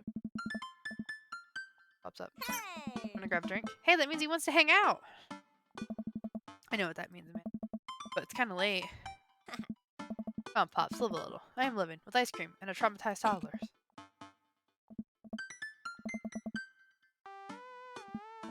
Well, wait up for me. I never do. Hey! Whiskey straight up. Huh. Dad after my own heart, huh? Robert orders 3 shots of whiskey and passes them between us. Well, this wasn't how I expected my... Alright, let's save here just in case I mess up. Because I don't want to have to do this again. And whiskey hasn't failed me yet. Ah. And relaxed moral values, fellas. What have I got myself into? Beyond knock back the shots, I must choke on the whiskey as it burns down my throat. Holy hell, that was a kick. I look over at Robert and Mary, who seem like old pros at this. Robert grabs his jacket and throws it on. Let's get marching. What? The night's young, Chief. Come on. We're bar hopping. Oh, alright. We leave the bar and start walking down the street. I still don't know this area of town very well. I just follow Robert. Where are we headed? Irish Eye we're drinking? It's an Irish pub. Good pun is a whiskey to my heart. Puns are the lowest form of humor. George, try harder. Ouch. Am I gonna be the butt of the joke all night? Jesus, Mary, put your fangs away for a second. Walking to the Irish Eye we're drinking. The bar's pretty much as Jim and Kim, except for the old-timey Irish memorabilia on the wall. Next round, what are you having? Whiskey hasn't failed me yet. Let's do it. We post up and garish green booth. Mary slides in and saddles up next to Robert, which makes you breathe a sigh of relief. Let's sip this one, why don't we? Suit yourself. Mary immediately downs her shot in one gulp and burps loudly. Hey. That'll put hair on your chest. You are truly the paragon of grace and beauty. I meant to play that one. Mary grabs my drinks and sips. Hey, George, be a dear and get us another round, will you? Huh? I don't know how to process this at all. I get up and order another round of drinks from the bartender. As I head back, I see Mary and Robert having a lively conversation. Robert roars with laughter. I don't think I've ever seen this guy smile, let alone laugh. Take a seat across from both of them and pass out the drinks. So, Edith's kid snuck some pot brownies into the table at the last bake sale, right? And I spot that little himp, sweat-shirted gremlin in the act, so I go up to Edith with the baggie, and I'm about to tell her when all of a sudden she just freaks out at me. Ruining the bake sale, she says. I should have been PTA president. Your roots are bad, blah, blah, blah. So what'd you do? I told her to have a brownie, and that evening was going to be fine. Everything was going to be fine. Oh. She ate 3. More laughter. Okay, that was actually pretty funny. She called the cops and told them that time had stopped. Come on. Mary looked directly at me. You smoke weed? What? Hey. You know, the devil's lettuce. I Mm. have 2 big fat blunts in my purse right now. Want to blaze? With the feds. I worked hard for what I have, and no 2-bit corner boy's gonna drop the dime on me. So you take what you're pushing somewhere else, and I'll keep running my business the way I want it. What? Remember? Come at the king. Best not miss. Jesus, kid, dial it back. Robert giggles helplessly. Oh, hey there. I'm just kidding, cowboy.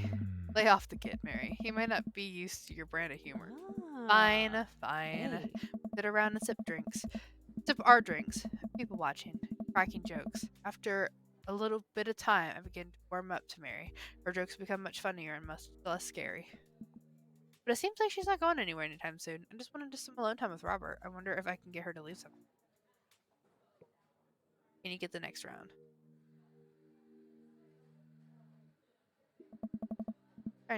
Trying to ditch me, pal? No. Because if you're trying to ditch me, tell me to scram. No, it's fine, Sir George wants alone time with his new best buddy, Robert. Loud and clear. And breaks formation to pursue their prey. Hey. Now, if you fellows will excuse me, Mary needs to sink her teeth into a helpless boy. Go with God. Nice seeing you. Deuces, nerds. Mary gets up and saunters over to a younger-looking guy at the bar. She grows on you. Does she, though? I feel like she's kind of delights in making men suffer. Well, she does. But what about her and Joseph? What about him? You know, they're married. Definitely tried to get in my pants the other night, and I gestured to her across the bar where she's making goo-goo eyes at that young guy from before. He looks like he's being held hostage. Oh, that's just a thing she does. She's harmless. Tell it to the boy she's hanging off of. Poor kid looks like he's seen war. Robert lets out a hearty laugh. Hey, I got him to laugh. Oh man, you know I paid you for one of those straight-laced types. Oh, don't worry. I got pretty wild back in my day. You still got a little wild in you? Know it. Robert orders a couple more rounds of shots. I gulp. What am I getting myself into? Think you can go shot for shot? Only one way to look cool here. I grab the shot closest to me and down it. Robert looks impressed. He takes his shot and knocks it back. That's one. So, what do we even talk about? He's so cool. He probably hates small talk. So how are things? I hate small talk. Okay. Too many people, and this isn't necessarily you, but too many people think that they have to fill the dead air with noise. Personally, I think they're afraid of silence, or they're afraid of what the other person is going to think of the silence. So if you want some unsolicited advice, just learn to be comfortable with silence. Nothing wrong with 2 people sitting in silence and drinking whiskey. Oh, alright. Robert and I sit in silence drinking whiskey. I take in the rest of the bar, patrons laughing, playing darts, spilling beer, Mary giving the hard sell to that young man. The young man pretending he got a phone call from one of his friends. Huh. Silence is nice sometimes. Do you ever kill a man? I choke on my drink. Excuse me? You know, watch a life dream from someone's eyes. It's not just their life, you know? It's their hopes, dreams draining away. Every memory and experience they ever had, gone. No. Hey. Great. Meaning. Robert knocks back his shot and motions. Same. I reciprocate. I'm just messing with you. Relax. I laugh nervously. Or am I? I laugh nervously. Again.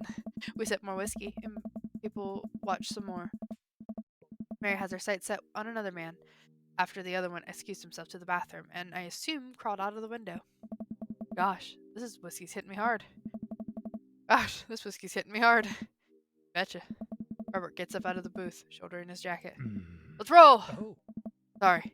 Whiskey. Inside voices. I. Let's roll. Wait, what about Mary? Ah. Brother, Mary's gonna be just fine. I look over at Mary, who's lying on the bar in front of some poor sap, singing happy birthday to him while he insists that it's not his birthday. Oh, Mary. Make our way out of the bar and back onto the street, and I'm trying my hardest not to stumble, but man, that sidewalk is just coming right at me. I hope Robert doesn't notice me tripping over my own feet, like this is the first time I've ever been drunk. Where to? You'll see. Follow Robert through the street lamp spotlights until we arrive at a rundown strip mall. There's a beauty salon, a sex shop, a computer repair store, looks like it's been closed for 10 years, and finally, a liquor store. Wait here, I'll be right back. After a minute, Robert returns with two wine bottles and a brown paper bags. He hands one to me. Cheers. He sits on the curb and drinks. Motions for me to do the same.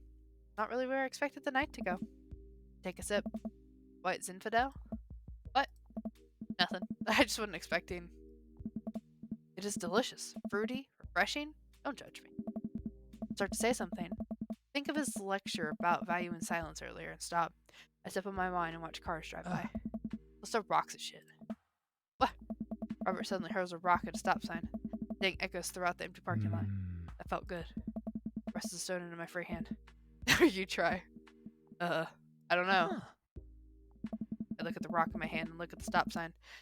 Back at the rock. Back at the stop sign. I know it has to be done. I got a problem with authority. I'm sorry. This one's for you, Pappy. It says this one's for you, Pappy. I have unresolved resentment towards my father, and I'm gonna express it through property damage. I hurl the rock at the sign. It sails over the stop sign right into the window of a parked car, leaving a crack. Really?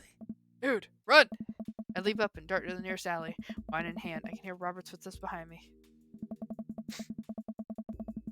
After I'm sure I'm far enough away from the cracked window that I am no longer culpable for this heinous crime, I stop to catch my breath. Maybe we strike rock throwing from the to-do list. Agreed. Suddenly my stomach growls. Oh man, I'm starving. Let's get pizza. I can't argue with that. Where's good around here, actually? I don't even care if it's good. It just needs to be edible and in my mouth in the next 5 minutes. I know just the place. I follow Robert through a maze of alleys and side streets until we eventually end up on the front of a tiny hole-in-the-wall pizza joint. The bright red neon sign reads, Piece of Pizza. Ta-da! I can see a few exhausted-looking workers behind the counter tossing dough and pulling piping hot pizzas right out of the stone ovens. My stomach rumbles again. We go up to the counter and get ready to order. Can I get 2 slices of Hawaiian pizza? Oh wait, Sir George, you're cool with pineapple on pizza, right? Of course. Wait a minute.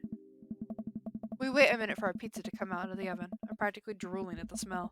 The cashier hands us each a giant slice on a paper plate so saturated with grease that I'm worried it will fall apart. We take our pizzas outside and wander through the alleyways. I take a bite. It's absolutely delicious. Pineapple is truly the best pizza topping. I can't believe I'm saying that. Said it. Man, I feel way better now. You and me both. We hear a noise coming out of a slightly ajar door in the alleyway. Robert looks at me excitedly. Got any more of that wild in you? Betcha. Good on you.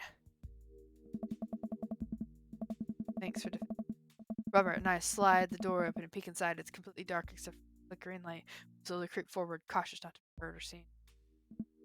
Shh. Just me so loud. Shh. Coming to the end of the hallway and find ourselves standing in front of a movie screen. Oh, this suddenly makes sense. We really just sneak into a movie theater like a couple of teenagers? Talking during the movie. We look into the audience and are surprised to find that it's almost completely empty. Save for a row of few teenagers in the front to look annoyed when they notice us. Robert starts making his way to the very back of the theater and I follow him. With our wines and trying to make sense of this movie. It's a romantic comedy, I think. A young man is frantically trying to get through New York to find the woman that he finally realized he's in love with. Kiss already! There's nobody to kiss yet. You want him to kiss the taxi driver? Hell yeah. It's down the way notice us heckling. One of them speaks up. Hey man, keep it down. Oh damn, that's Ernest Hemingway, Hugo's kid. Ernest! Hey Ernest! I know you! It's me! Your neighbor! Hi! Ernest turns back around, embarrassed. I turn back to Robert. He kiss anyone yet? Turns out that yes, he did kiss someone. He made his way out to a tiny island near New York to profess his love for a woman who, for some reason, he knew would be there. She tells him that they hit the jackpot. He said that they had, but I think there was some subtext I'm missing there. Boo, love is dead. Shut up, it's beautiful. No, you shut up. Ernest grumbles. The credits start to roll. I stand up. Robert immediately pulls. Hundreds of people worked very hard to make this film happen, and you're going to sit here and appreciate them. Okay. Look at that. Elizabeth Shelton. She worked really hard. I bet she did lots of good wardrobe design. Thank you, Elizabeth Shelton, for this beautiful film-going experience. And Peter Anders, catering. Fed a bunch of people so that way they could have energy to do their jobs. What a guy. But the credits will roll while Robert individually thanks every member of the crew. Finally over. He makes sure no animals were harmed in the making of this film. Someone in the theater parking lot polishing off the rest of our wine. Hey, asshole. Out of nowhere, a rock flies through the air and hits me on the knee. My knee! What the hell? Ernest and his friends stand in the alleyway, blocking our exit. Oh, what do you guys want? Why'd you go and throw a rock at my knee? This is my good knee. Orthopedist is gonna be pissed. Ernest tosses another rock up and down in his hands. What's wrong with this kid? Ruined my movie theater going experience. Now you have to pay. Oh, well, I don't have any cash on me right now, and like, movies got really expensive. Ernest tucks another rock at my other knee. I'm able to jump out of the way, but I didn't properly stretch before before physical activity, and I'm probably gonna feel super sore in the morning. Huh. We ruined it for you? That movie was pretty crappy in the first place. Hey, you take that back. That was a beautiful love story with really genuine acting. You call that good acting? What classic mainstream slop have you been served your entire life? What? Whoa. Have you ever seen any Michael Powell? A Matter of Life and Death, 1946? Easily the toughest 5 minutes of love you'll ever witness. Listen, man. What? No, you listen. That popcorn-ass drivel the mass media shoving down your throat will only make you dumber and sadder. All of you people should strive for a higher standard in the art that you consume. Your name is Ernest Hemingway, for Christ's sake. Oh no! Now you've done it! Ernest rushes Robert, screaming like a banshee. Ah! I dive between Ernest and Robert, trying to stop the kid. He lunges forward, kicking me as hard as he can in the knee. Fuck, my knee! Robert gets in between Ernest and myself. It's as if he's seeing red. Fuck, my fucking knee hurts. Alright, buddy. Talk like a punk, hit like a punk. Robert squares up in boxer stance. Queensberry rules. 3-minute rounds, 1 minute rest in between. No low blows, fish hooks, J grabs, or high blows. What? Don't even think about pulling an illegal turnstile. You'll have to designate a sign, or a second if you're unable to fulfill your role as main duelist. One of your friends over there looks like he's enough youthful privacy to handle it. Hey man, I don't want to get dragged into this. That movie sucked. It's too late. You two are bloodbound. If he dies, you die. Sorry, I don't make the rules. Talk to Queensberry. We're just gonna go. Ernest and his friends warily back away. Robert calls after them. Queensberry Association will hear about this. Consume better contents. Once the teens are safely out of earshot, Robert turns to me. You've had to actually fight that kid? Are you kidding me? I would never hit a child. That would be despicable. Throw the rules at him enough, though, they'll always bolt. Nobody wants Queensberry's sanction around. But full disclosure, I made half that up. Wow. See, you don't even have to know the rules. Just make them up. Come on, let's get out of here. Dare you? Robert and I cool down a bit as we walk back to the neighborhood. So sorry, I really get into the art of filmmaking. It's okay, I think it's cool how much you like movies. To be honest, I don't know a lot about them myself. Buddy, I got so much to show you. You ever seen any Sam Fuller? I haven't. Oh boy. Fuller's cash. Thanks for defending my honor. Hold on, we gotta check. Check the script. Thanks for defending my honor. It's a little strange when you say it that way, but sure, why not? Robert throws another arm around my shoulder and we drunkenly belt out tunes all the way back. Finally get to his doorstep. This was an interesting night. I liked it. Platforms on his cheeks. First sight. Let's hang out again soon, yeah? Yeah. I lingered there for a second, swaying drunkenly in the night breeze. Robert clasped me on the shoulders. Night, bud. Robert heads back inside and I stop on my way back home.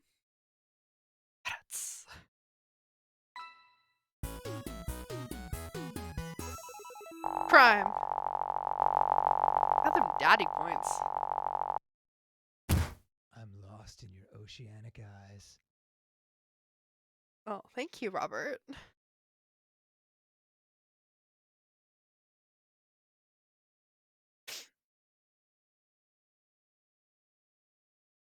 Okay. We gotta go on a second date.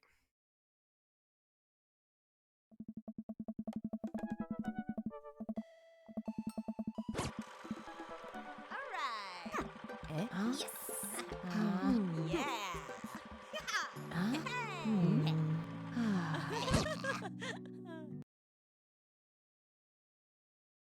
That book? Welcome. Yeah, Got okay. Dads. Date number 2. Now we're messaging, we're going for it. I had a lot of fun with Robert the last time we hung out, but I'm beginning to wonder if he's dodging me. I've tried messaging him a few times, and Dadbook says he hasn't even read them. Hasn't even seen him come out of his house, actually. I decided to send him one last message, figuring that this will produce the same result. Hey man, don't know where you've been, but we should grab a drink soon. I'll walk away from my computer because at this point, I know he's not messaging back to me anytime soon.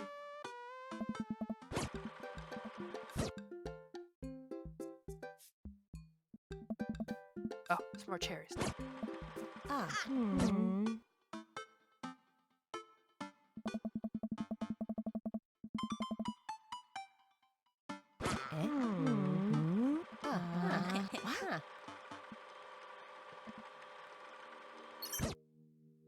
Hey, Sir George. Hey. Hey, Sir George. Hey, I'm outside. Come outside. Ugh, what is that? I was just on the verge of falling asleep. I climb out of my bed and try to identify the source of that dinging.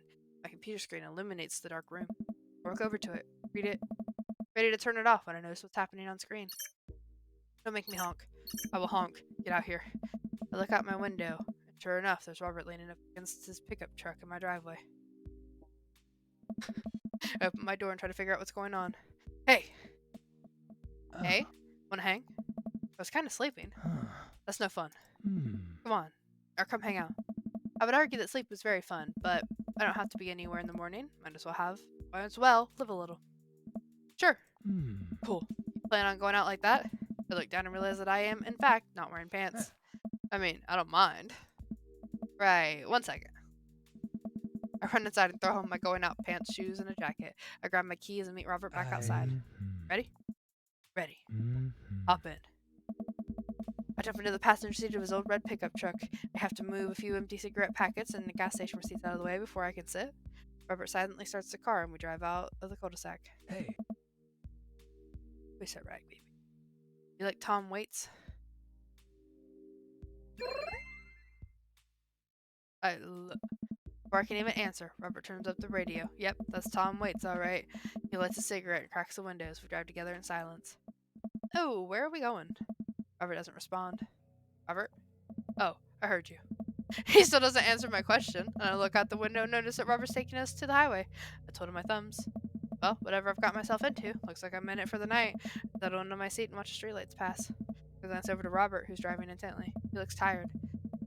As he always does, but there's something a bit more there that I just can't place. Say nothing! I remember that what Robert said about hating small talk and decided to keep my mouth shut. Dinosaur. He notices me staring. Stop looking so nervous. I'm not nervous. I'm a little nervous. Hey. Just hang on, we're almost there. Almost where? I have no idea where we are. I think we're moving at a slight incline, but I'm not so sure. We eventually come to a stop and Robert gets out of his car, and I sit for a second, unsure if he wants me to get out too. What are you waiting for? I hastily exit the car. Robert sits on the bed of his truck and pats the space next to him. Oh! I sit down and take into the view. I didn't get to see this one last time, so we're on the right track. I sit down and take in the view. We're on a hill overlooking the city skyline against the bay. Cool night air rustles and some trees near us as the lights blink off in the distance. Off to the side, I can see an entrance to a dense forest. Man, it's also gorgeous. This is where I come to masturbate. What? Ah. I'm kidding. What's wrong with you? Oh. This is my little spot where I come to think. It's nice. Oh. You can see the whole city from up here. Really gives you some perspective. Robert reaches behind him and pulls something out from under his jacket. It goes into the moonlight and suddenly I realize what it is. Hmm. Oh shit, that's a knife! Oh, please don't stab me! Robert reaches into his pocket and pulls out a small piece of wood. Please don't stab me with that either! Oh. Robert takes the knife to the piece of wood and starts carving it. No. Oh. I breathe a very audible sigh of relief as Robert looks at me sideways. I think I was gonna stab you just now? What? No. Oh. Hate to break it to you, but I did. In fact, I brought you out here to harvest your organs. Play along. Yeah, well, you think you caught me in your trap, but I knew. For years I've been putting the most vile junk food in my body in preparation for this day. Come at me, friend, and reap what you will. 2 steps ahead of you at all times. That's how I operate. Mhm. Nothing gets past you, huh? Oh. Robert reaches into his pocket and pulls out a folding knife that he opens and hands to me. Huh. I'm gonna warn you, the last guy I had a knife No, fight it- with lost 3 fingers because he didn't know the 8 basic rules of knife fighting. You're familiar, correct? Get your nuts out of here, wall lobster. I honestly can't tell when you're kidding. Mm-hmm. I'm so many levels of irony deep that I've forgotten what humor is. He and I laugh. Daddy, Have you chill. Daddy, chill. Have you ever whittled before? Considering I'm not grandpa, no. Mm. What do you mean by that? Well, I just thought that you would have a block of wood shipped to you along with your first social security check. Mm.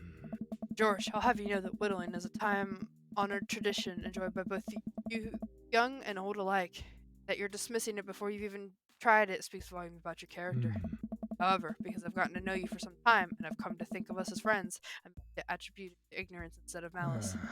What I'm trying to say is, go get that stick. Robert motions to a good-looking stick on the ground, perfect for potential whittling. I pick it up. The most important thing to remember while whittling is to cut with the grain, not against. Cut against the grain, the wood will splinter. So isn't the most important thing safety? Huh. No. Getting hurt comes with the territory. Look at my damn hands. Look at his damn hands. They're calloused and covered in little white scars. They are very nice Oh. hands. Can't make a stick omelet without breaking a few hand eggs.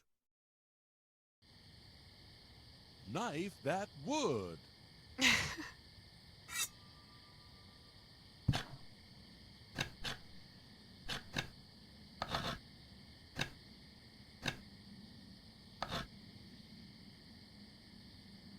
That's a good start, is it?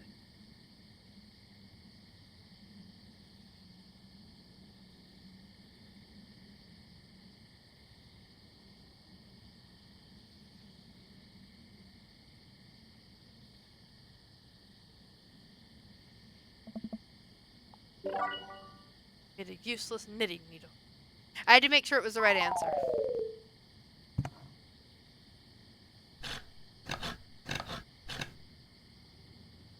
What about this one? Popsicle stick, tongue depressor, flatworm. Flatworm. Gross. You made a flatworm.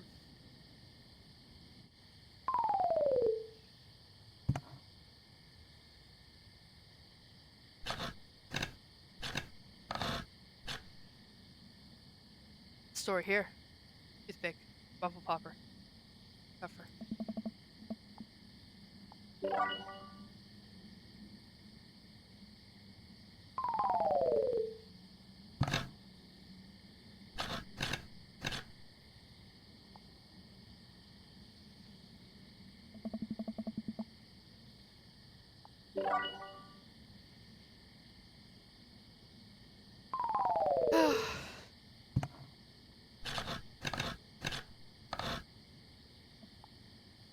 Self-portrait. Capture my likeness. Robert, I guess. Beautiful.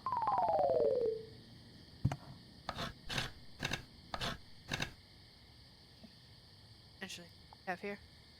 Chopstick righty, chopstick left. Chopstick Amade. It's a stick. Use it left or right.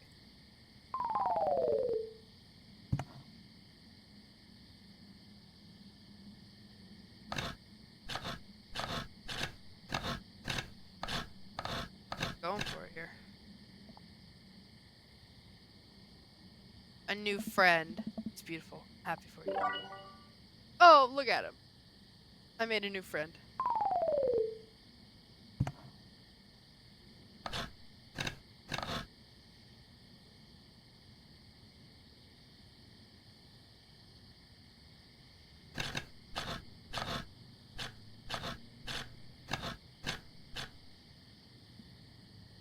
Handiwork, what do you call it? Big old dog. Oh, I should have said Sir Horsington the Brave! It should have been Sir Horsington the Brave. Our daughter would have been so proud. I'm ashamed. Barbara and I sit in silence for a while, carving our pieces of wood. I think I'm getting the hang of this. It's actually kind of relaxing. Glance over to see what Robert's working on.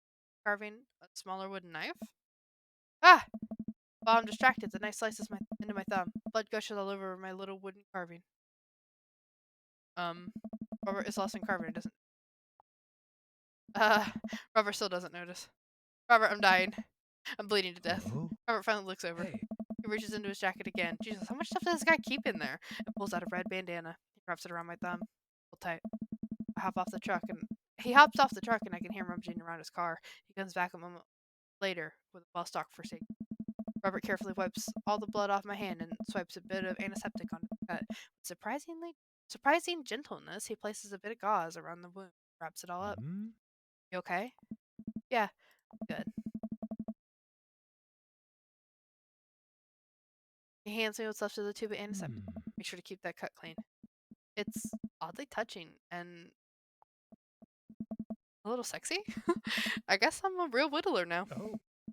That you are. Be careful though. They're attracted to the smell of blood. Wait, what? What's attracted to this blood? Oh. Cryptids. Ton of them out here, you know. Cryptids? Like Mothman and stuff? Mothman is bullshit. But yeah, this town's a hotbed for cryptozoological occurrences. You're joking. Oh, I wish I were. I'm a skeptic myself, or at least I thought I was. There are things in these woods that can't possibly comprehend.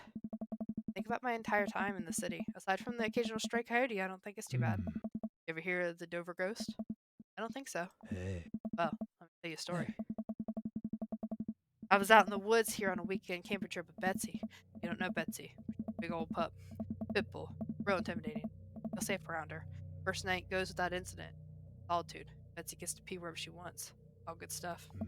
Second day, I get the idea into my head that I can hike deeper into the woods, probably against my better judgment. But hey, we're just having a fun camping trip, right? Me and Betsy start marching in the morning. It's a little late and we set up camp, but it's different this night. Real quiet. I can't hear the birds, the crickets, squirrels, nothing. Dead silence. And then it happens. I hear the utmost unholy growl I've ever heard in my entire life. Right outside my tent, me and Betsy investigate. We look around the clearing. No one there. But there's this feeling. Not sure I can quite describe it. I know someone, something, is watching us. Betsy, though, she's scared. Never seen her like this. And when she's scared, I know that I should be too. And that's when I see it. Distance. A man, but if something that didn't know what a man was supposed to look like made it, it looked wrong. Big, arms too long for its body. Black eyes just stood there staring at me. Then it disappears. I hear one yelp. Betsy, and I turn around to check on her, but she's gone. Thin air. I didn't sleep all night. I didn't sleep at all in my tent that night, and I don't think I've ever slept right since. Lying. Okay, you're full of shit. Think I'm lying? Robert pulls out his wallet and shows me a picture of a beautiful. Tell that to Betsy. They say that if you listen closely on quiet nights, nights just like tonight, you hear the howl of the Dover. A howl resonates. It doesn't sound like a regular howl. It's so guttural, even from far away. Something about it makes my skin crawl. Okay, Robert. Real funny. I turn to look at Robert. He's white as a sheet. You're messing with me, right? I was messing with you. up until literally just now. I totally made the camping story up. Strain my eyes to scan the forest line. How it originated from. Off in the distance, I see something. Far away, I can barely make out the shape. It looks human, but it's dragging something. You see that? We should go. Huh? Robert and I slowly back away and get into the truck. He turns off his headlights and we slow crawl away back onto the road. Back. What was that? Really? Over ghost? Yes. I chuckle nervously. This time, he doesn't seem like he's messing with me. Or maybe, somehow illegally dumping garbage on a wildlife preserve? Yeah, that's the story we'll tell ourselves. Whoa. Sit in silence for a little longer. The fear of whatever that was slowly subsiding as we get to the city. Thanks for coming out. This was fun. Oh. I'm sorry I haven't been in touch. I've just been in a way lately. I had to get out of the house. Had to be around somebody. Doing okay, man? Oh. Robert thinks for a second and lights another cigarette. Hey. Been doing a lot of thinking. He takes a long drag. As I get older, I feel more and more that I'm just drowning in the sea of regret. I was so busy chasing after things that I thought would make me happy, but I didn't think about anyone else. All I cared about was myself. I didn't even think. Robert stops. For him to finish his thought, but he stares at the road. Maybe I'm just built. Maybe I do it to myself. My own choice that I'm as unhappy as I am. I try to think of something to say, but I remember all the times in my life when I've been sad. Great many of them. There was always a light at the end of the tunnel, something I held on to that kept me going. But there's something so resigned about the way Robert's talking. That sucks. I'm glad you told me. Glad you told me. Must have taken a lot for you to want to tell somebody that. You're a mysterious guy, Robert. You don't have to be. You ever you were a better father? Think about it for a second. All the time. You can read all the parenting books you want, but nothing will ever prepare you for raising a child. There's so much stuff I regret or wish that I could have done better, but I don't have the answers. I don't know if anyone does. Funny. I look at you and your relationship with your daughter, and it's perfect. It isn't. Oh. At least you're there for her. I stare out the window at a blur of passing trees. I just hope I'm a better father than my kid than my dad was to me. Oh. What did your dad do? It's more about what he didn't do. He was quiet, stoic. I don't think he ever once told me that he loved me. He cared more about his work than he ever did about me or my mom. Hate him. No, he used to. But after I became a parent, I just kind of feel bad for him. Missed out on my whole childhood. When I think about all the happiest moments in my life, they were all with Amanda and Alex. And he just there. It hurt like hell when I had to leave him to die in that Belzurian prison. Huh? What? I turn and smile at him. No. He's retired in Florida with my mom. We go there every Christmas. We both break out into laughter. He pats me on the shoulder. We drive the rest of the way in silence, listening to the radio and watching the bright lights of the city grow bigger. Robert drops me off at my place. As I'm about to close the passenger door, I realize that I still have Robert's pocket knife in my jacket. I pull it out and offer it back to him. You hold on to that. You never know when you might need it. Night, Robert. Have a safe drive home. Robert smirks and pulls away.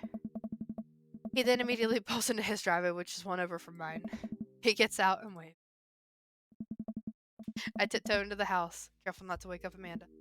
Whoa, where'd you come from? I look around and spot Amanda coming out from the kitchen with a glass of water. Thought you were sleeping.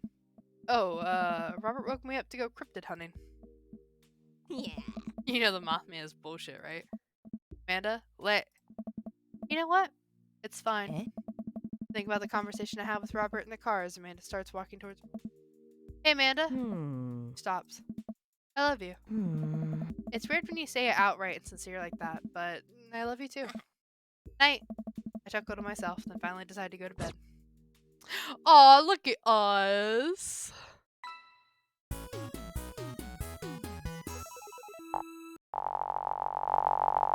Paranoia. Uh-oh, where'd my pants go? What do you mean, where'd your pants go, Robert? Little rascal. Well, it's been a long day, and I'm just about ready to pack it in after a few bites of ice cream from the freezer, and I'm skipping through.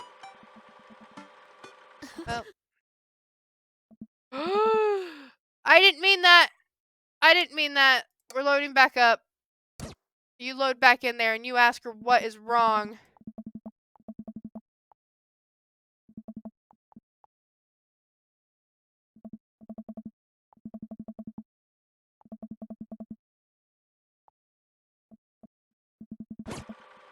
Hmm. Ah. Oh. Yes. Eh? Ah. Ah. Yeah.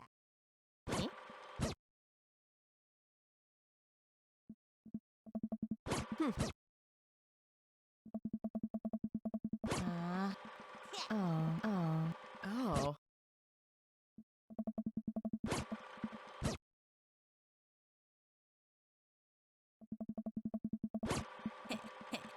I love you too, Dad.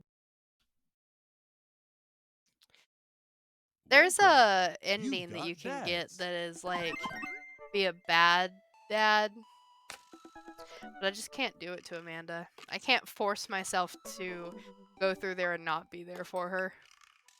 Hurts my heart too much. Can't do it. Alrighty, let's do this last date once and for all. I'm also kind of interested to see if I go on no dates with anyone, if everyone will be at the graduation party at the end. Haven't spoken to Robert since that night. We drove out to his thinking spot. He seemed unusually somber then, like more so than the usual amount of somber that Robert is, which is already a lot. I've been thinking about him and hoping he's okay, but I've been a little reluctant to reach out to him. Sir George. Hey, Sir George. Guess who's getting their drink on tonight? I take a look at my dad book messages, and there's a flurry of them from Robert. Yes, it's you. Also me, but mostly you. Hold on, we have to make sure.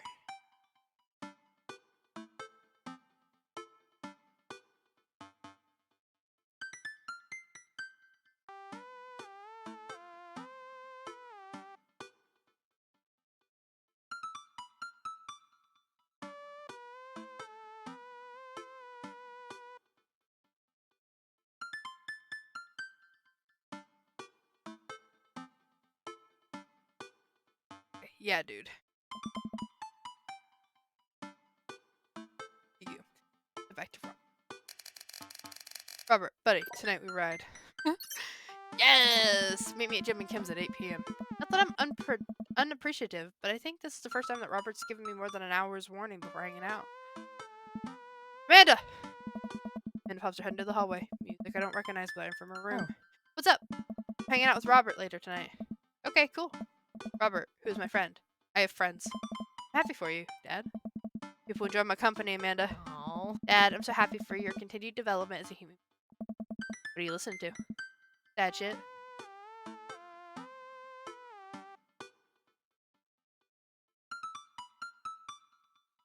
I don't give a fuck anymore. Amanda, you know what? You're an adult now. I give you an earnest effort for all the 18 years of your life. Go forth and swear.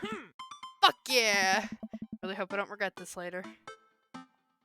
Amanda goes back into her room and turns up the volume to her sad shit. I put on my going out coat and walk over to Jim and Kim's. I spot Robert leaning against a brick wall, smoking a cigarette. As I get closer, I realize that he looks a little different. Cleaner, I guess. It actually seems like he combed his hair and his clothes are less wrinkled. Hey. Hey. You take a shower just for me? I'm working on my relationship with existence. We both stand there for a second. Don't.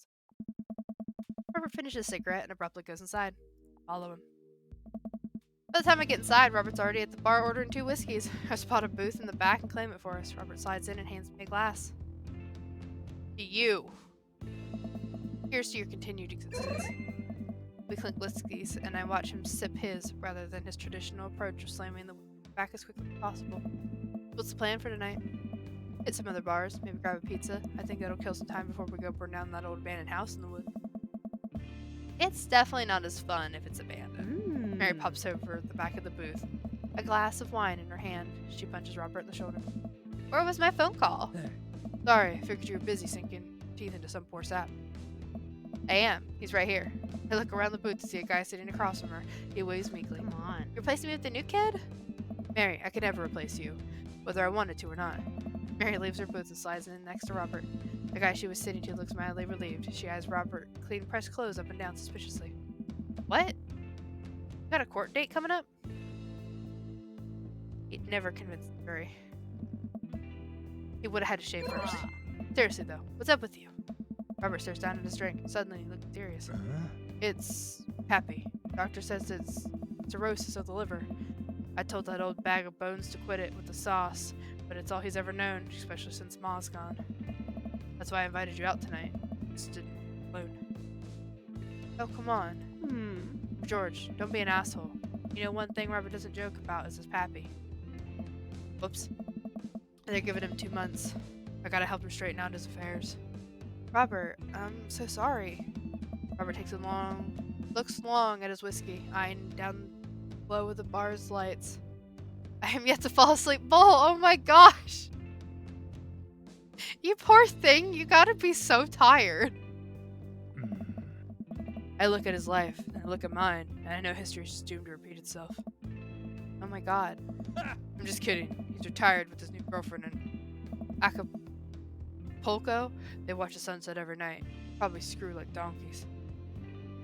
Brown noise not helping. That's the problem. I'm not. Confused. Please explain. Wait, aren't rabbits the one who screw a lot? Oh, sorry, didn't realize you were an expert on which animals screw a lot. Come on. Please stop saying the word screw. Robert finishes his drink and slides it away from him. He gets up out of the booth. Me and Sir George are gonna hit the bricks. Coming with? Mary casts one side glance at the sad sap she's been hunting and downs the rest of her wine in one gulp. This place is dead anyways. I am not tired. 44 hours of bull uptime and still not tired. Oh my goodness, Bull. You're gonna be so exhausted. But you're probably already exhausted at this point. You're at 44 hours, about to hit 48 in 4 hours. 2 whole days, Bull. What the heck? We exit the bar and find the typical empty streets filled with a small crowd of people. At the front is a guy with a really deliberate attitude, bad posture. He carries a lantern as he shines it up at his face for dramatic effect.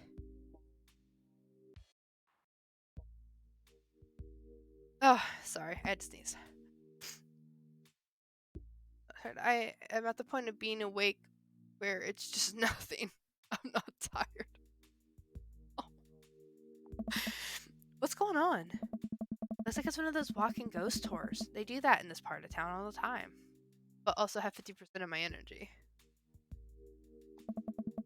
Always wanted to do one of those. You know, all the stories are fake, right? Pretty much all my stories are fake. This is research. Robert makes a beeline towards the back of the group. He turns around when he knows I'm not following him. Come on! We can't just crash it, can't we? Don't be such a square, Sir George. Just act like you belong. Like I have downed a gallon jug of coffee. Are you like jittery at this point? Because I feel like you'd probably be jittery at this point. Robert settles up to the group tour. I reluctantly fall and step behind him. Well, here goes nothing. Oh my god, it's Tourmaster Quinn. Hey, I was in this place in the 1694s. It was in this place in 1694 that the most infamous witch trials were held. To date, we do not know if the people burned at the stake were actually witches, but it is widely reported that their ghosts still haunt this hapless dive bar to this very day. It feels like I have been sleeping in an ant's nest. Oh. It was actually 1692. What? And the site was over by the coffee shop down the road. I'm sorry, who are you? Daniel McSturgis, ghost historian. This is my colleague, Dr. It says 80s reference. Dr. Loomis, paranormal investigator extraordinaire, reporting America's most haunted locations as for our new book. I even took melatonin. That was yesterday at 9 o'clock. Oh my god, Bull, that's like horrible. That it didn't even work. You may have seen our guest cameo at Paranormal House Hunters Extreme Edition. A couple of people in the group start nodding. Man, Robert's good at Are you guys part of the group? I don't remember seeing you at the first stop. We like to keep a low profile. Easier to catch ghosts that way. My body is using all of its power to make me stay awake. I wish we just had like a little flip switch. It'd be like sleep and just like turn it off. Turn our brain off. I don't even know at this point what to say for a remedy. Like, I don't even know what you could even possibly do to try to get yourself to sleep. Especially if you're not tired. Wait, I know a way of knocking myself out. Don't actually knock yourself out. Will involve puke. Alcohol? Nicotine pouches. Oh.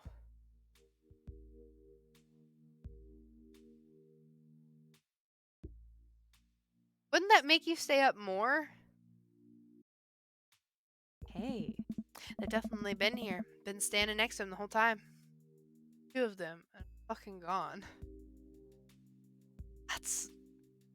That's weird. It should be the opposite way.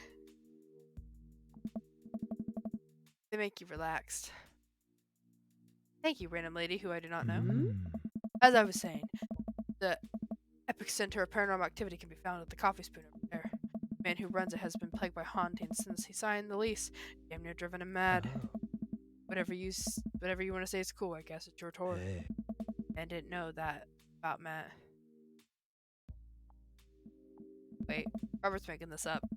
The rest of the tour group listens intently to Robert's every word. I think the tour guide can tell that he's losing the group. He seems to be getting flustered. That's the good Thank you stuff. for your contributions and knowledge, Mr. McSturgis.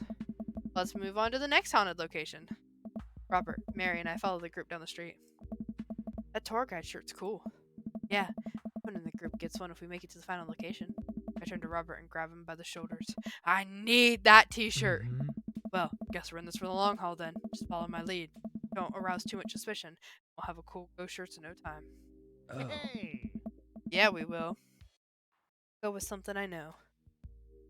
Our group arrives at an old, decrepit, colonial-style Alright. house. A quick pause in the tour. My name is Quinn, but most people on the ghost tour circuit call me Tour Master Quinn. I'm a DJ, trivia master, part-time actor. All right. I do private ghost hunting events, birthday parties, MC bar mitzvahs, and perform traditional beloved mime work.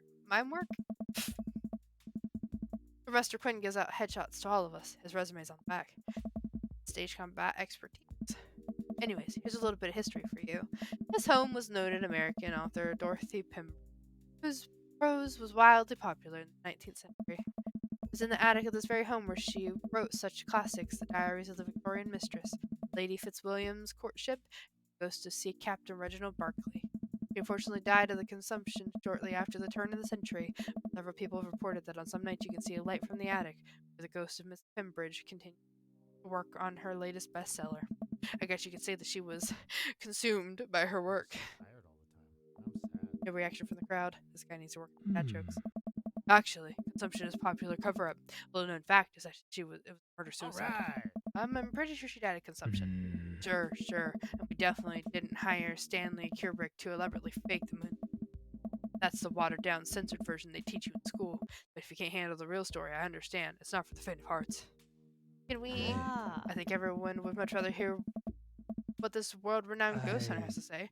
Group members in agreement. Sad Master Quill. This is a topic we cover extensively in our book, Dr. Loomis. Would you care to tell us a story? Go with something I know. Yes. In the 19th century, Dorothy Pembroke was credited for protecting New York City from potentially world-ending paranormal forces. Despite her success, her ragtag group of ghost hunters were disbanded by the government officials. However, after learning that the ghost of Vigo was Carpathian, has taken an interest in her son, her and her ghost-busting friends launched a mission to defeat the ghost once again and save New York. Ah. Hey, isn't that the plot too? Nope, it's not. The tour guide sees this as an opportunity to take back the group and addresses us with some razzle-dazzle. Haha, what an interesting story! Now, just want everyone to know that the next location is extremely terrifying. If anyone thinks they can't handle it, food. Oh my god. Alright, I'm bored. Mary turns to a young guy looking at his phone and taps him on the shoulder. Hey, kid, fancy buying a gal a drink? The guy looks her up and down and smiles. Only if the bar is haunted. Honey, I can show you the most haunted place in town. Think I could exorcise your demons, if that's what you're looking for. Hmm. Don't write checks your dick can't cash, kid. His eyes go wide. Mary salutes me and Robert. She suddenly pulls me into a hug and murmurs into my ear. Known Robert for as long as I have, you know when something's wrong. Keep an eye on him for me tonight, okay? Sure, Mary. Good man. Mary pats me on the back and pulls away. She takes the guy's hand and leads him to the street. Take it sleazy, fellas. God help that poor soul. Mary or the kid? Both. Oh. Our last stop, this burial ground, is such a hotbed of horrifying paranormal activity, I'm not even sure where to begin. The wailing ghost of the wharfman, the vampire of Maple Bay, the children of the moonlight. What about the Dover ghost? By this point, the tour guide is clearly irritated with me. What about it? Ah. Oh, nothing. I just think it would be a crime to come all the way out to the cemetery, the actual origin of one of the New England's most notorious paranormal entities, and not even mention the infamous Dover ghost. It's not a real thing. Absolutely not a real thing. I think someone needs to brush up on their paranormal history. I know tons about paranormal history. I know every ghost story in this area. Sup? I can guarantee you there's one you don't know. Robert looks over at me and smiles. Ah. He's care to hear the tale of how Loomis and I met. No. The entire group shushes the tour. I am. Alright, so fine, sad. fine, tell the story. Well, it was a dark and stormy night.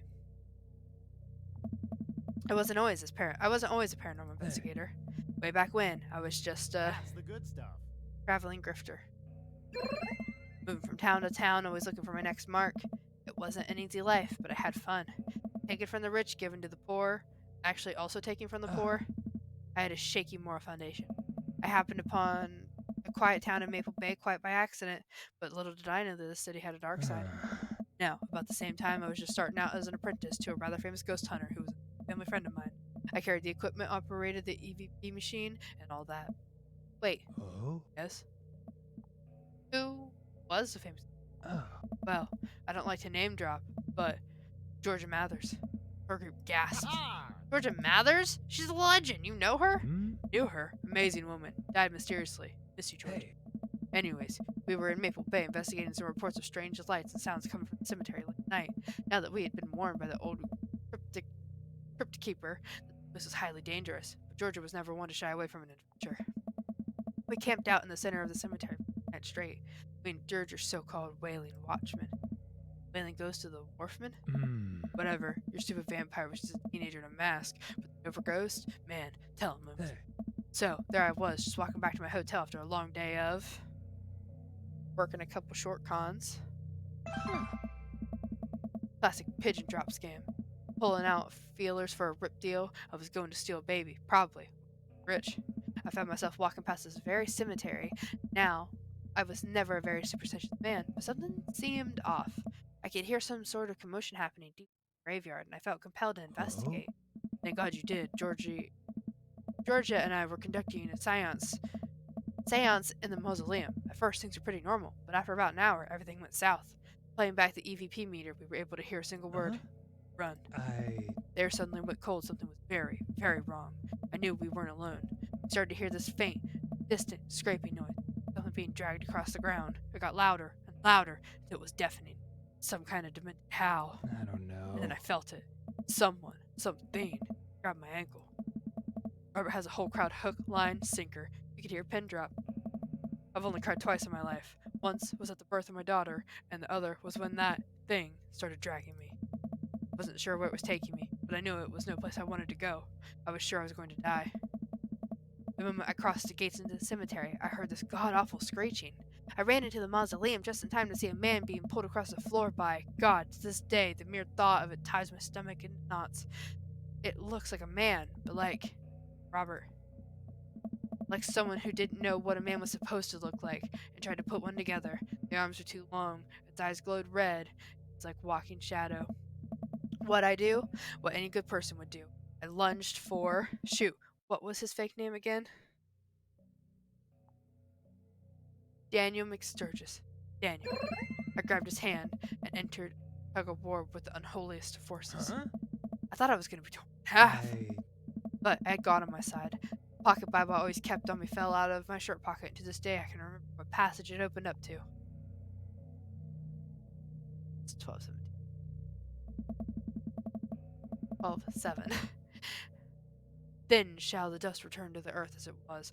Spirit shall return unto God who gave. I had no idea where Robert pulled that verse from.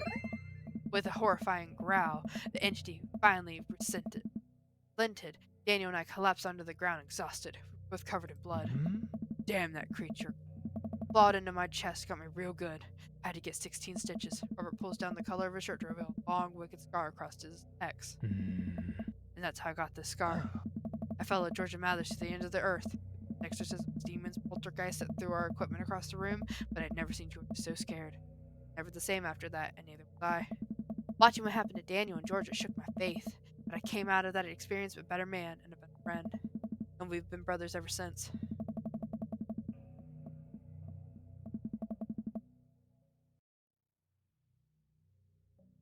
Sorry, I had to sneeze. The tour group gives us a round of applause as Robert and I share an emotional hug. As he embraces me, I can smell the cologne on his neck. Wow, Robert does clean up good. I find myself lingering a little too long on the hug. The tour guide seems to have bought it. He's even wiping a tear from his eyes. Thank you. It was an honor to be able to share our story. Be sure to watch for our book. Paranormal Excursions of the Supernatural Iceberg Ghost Trekkers. Robert has to suppress a laugh at that one.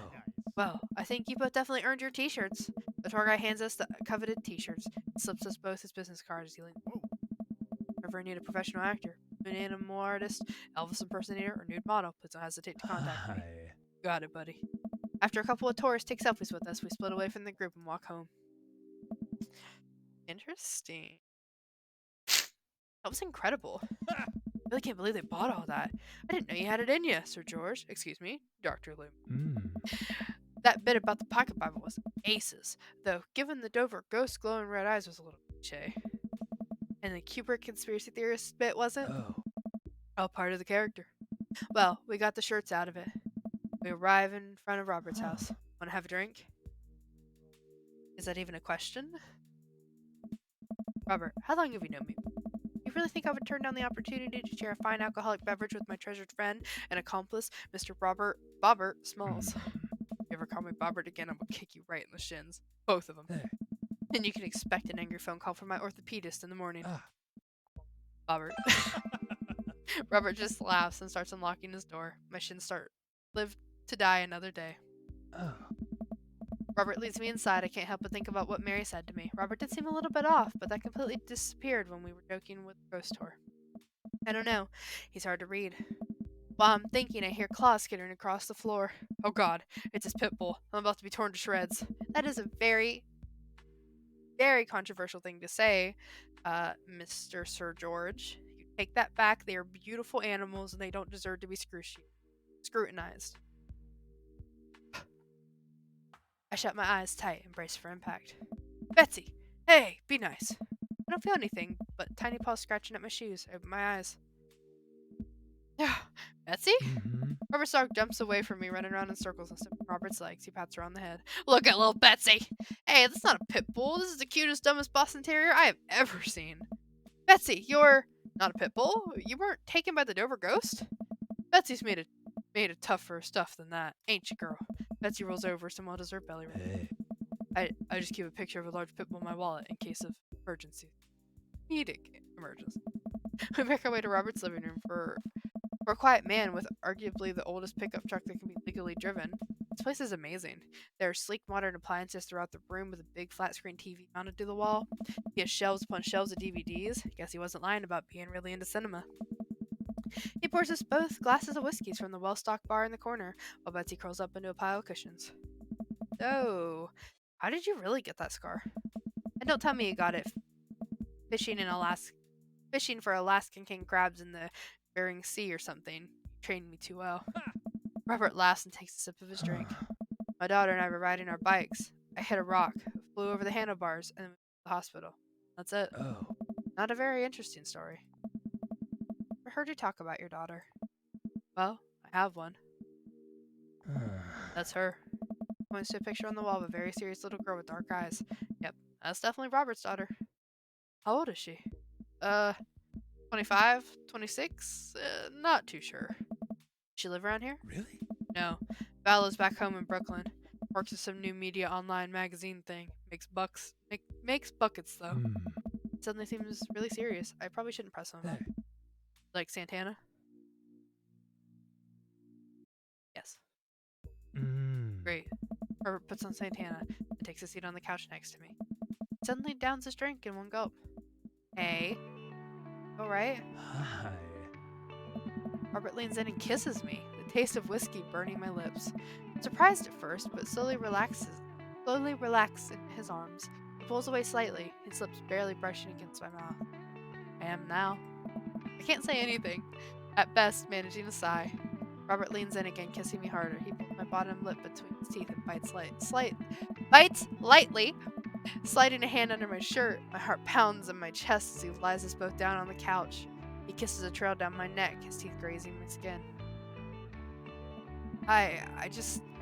Wait. It's not that. Robert bites down and I have to stifle a moan. Stop. Robert stiffens up and pulls away. No biting? No, I'm more than okay with that. Something's up.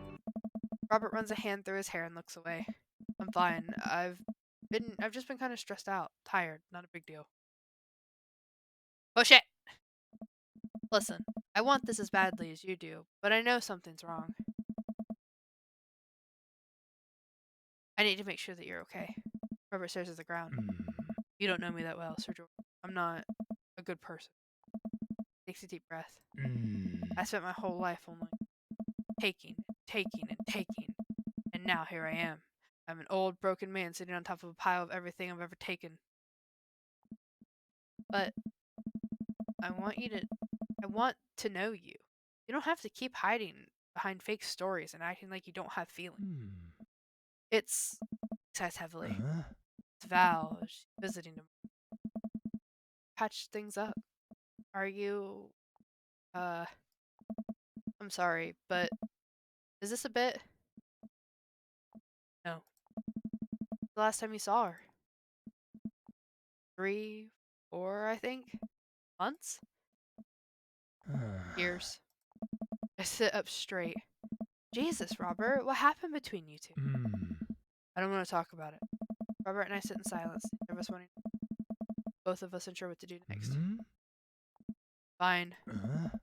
Things were already bad between us. I cared about her. I always did. Things just got in the way. Before I knew it, she was leaving for college, wanting nothing to do. Marilyn and I moved out of here to settle down. We thought it would help to get away from all the distractions, all the money, drinking. But temptation gets to you. I tried to be better, but I couldn't. And then, the accident changed everything. I think every day about how she must have died hating me. I never became a better man that she wanted me to be. The one she always saw in me. She was the last thread Val and I had connecting us together. I didn't know that when I lost my wife, I was gonna lose my daughter too. Robert, I spent so much time chasing after things I thought were gonna make me happy that I ruined my only real chance at happiness. And now my wife is dead and my daughter hates me. Then I convinced myself that this, he gestures vaguely in my direction, was going to make me happy. Why do we even try anymore? Sorry. I know how hard it is to. No, you don't. How could you possibly know how this feels? You did everything right. Your daughter loves you. You're a good person. I was a terrible husband. I'm an even worse father. I have no idea why she's even bothering to contact me now. I know I'm just gonna fuck it up like I always do. Broken. Shouldn't even go. Robert puts his head in his hand.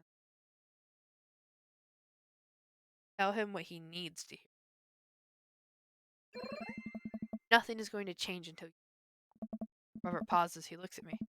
There are a lot of things in my life that I regret, that I wish I could take back and do over. And it hurts so much to know that I can't. What I can do, and what you have the privilege of doing tomorrow morning, is to wake up and try to be a better person than you were the day before. Things aren't going to fix themselves tomorrow or the next day, and patching things up with Val isn't going to solve all your problems either. But nothing is going to change if you don't. And you can't love anyone else until you stop hating yourself. You're right, I don't know you that well, but you have the same capacity for good that we all have, and I know you can find it. Val is giving you a chance. Don't waste it. But, Robert, listen to me. It's gonna be okay. But, I lean over and embrace Robert, pulling him in as tightly as I can. He buries his head under my shoulder, hugging me back. It's gonna be okay. I place a hand on the back of his head and stroke his hair. He shudders, then sobs. I realize that he's crying. Thank you. We stay there for a while, holding each other. Both eventually drift off to sleep.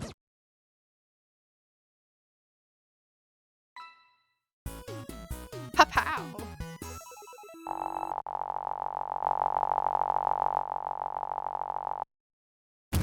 I'm lost in your oceanic eyes. Yeah.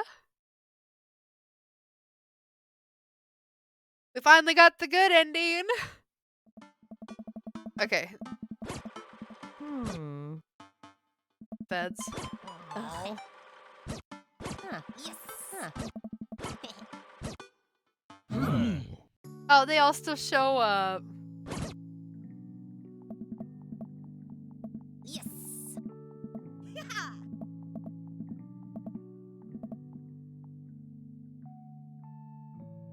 I walk over to Mary, who's having a lively conversation with Amanda. Your life skills out there if you're going to make it on the street. Went to Hey. college. Same thing. Look, I know you're old enough to drink, right? And I know you're smart enough not to drink until you're of age. Hypothetically, if you were to drink, it'd be moved a glass of water between your bones. Ugh. Got it. Hypothetically.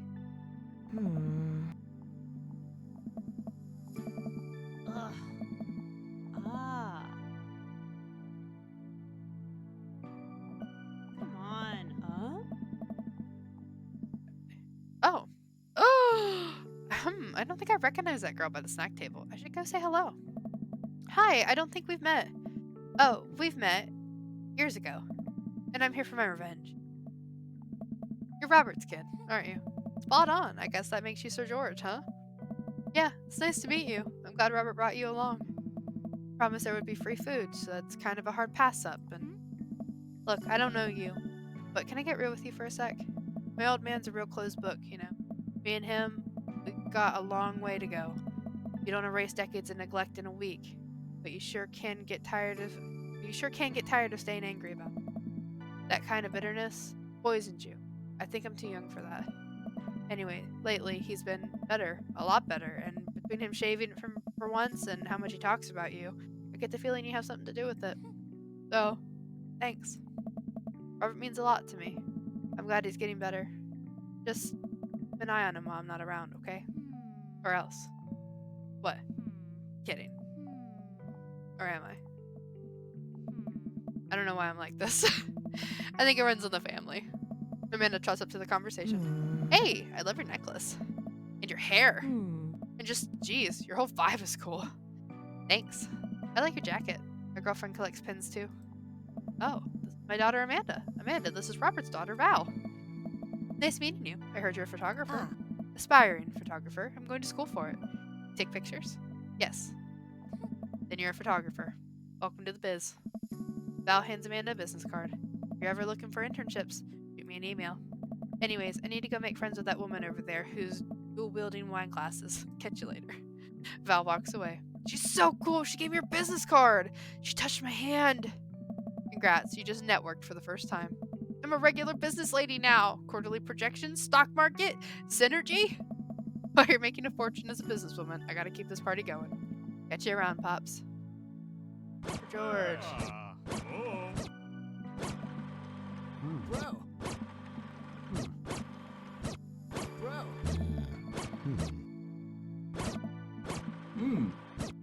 Hugo, Oh. Amanda. Oh.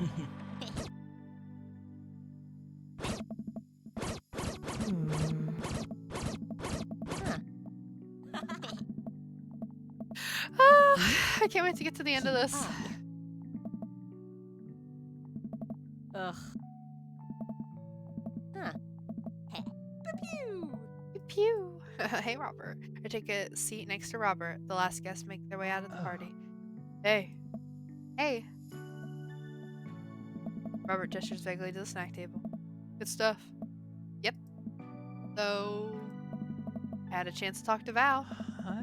Did she physically threaten you? Yeah, Mm. that's my girl. Said you've been doing better. Tried to work on the vices. I also showered today. We sit in silence for a moment. You know, every day for me is a battle against my own self-destructive habits. Robert, same. But lately, it's gotten a little easier. I don't know. Thanks for talking some sense into me. It's hard to get things through my head, through my thick skull sometimes, but what you said that night actually helped. I'm glad. I like you. I like you a lot. I haven't felt this way about someone in a long time. Lean in and kiss him for a moment before he takes my hand in his. You're special to me. But I have some stuff I need to work on, emotionally, before I can get into anything romantic with you. You deserve better than who I am right now. I need to be on my own for a bit, figure it out. Of course. I think what you need right now is a friend, and I'm very happy to be that for you. Thank you. That means a lot to me. And if you're ever ready for more than that, you know where to find me. Let's hunt ghosts sometime. I would love that. I put my head on his shoulders and watch the sun slowly dip below the horizon. Oh. We finally did it. We've completed every date. We've got all the good endings. I know there's some bad endings, but I don't think I'm going to go back for those. So yeah, let's go get this Robert photo and then let's be done with this game. Oh, is it finally over? It is finally over. Look at Robert. His little dog.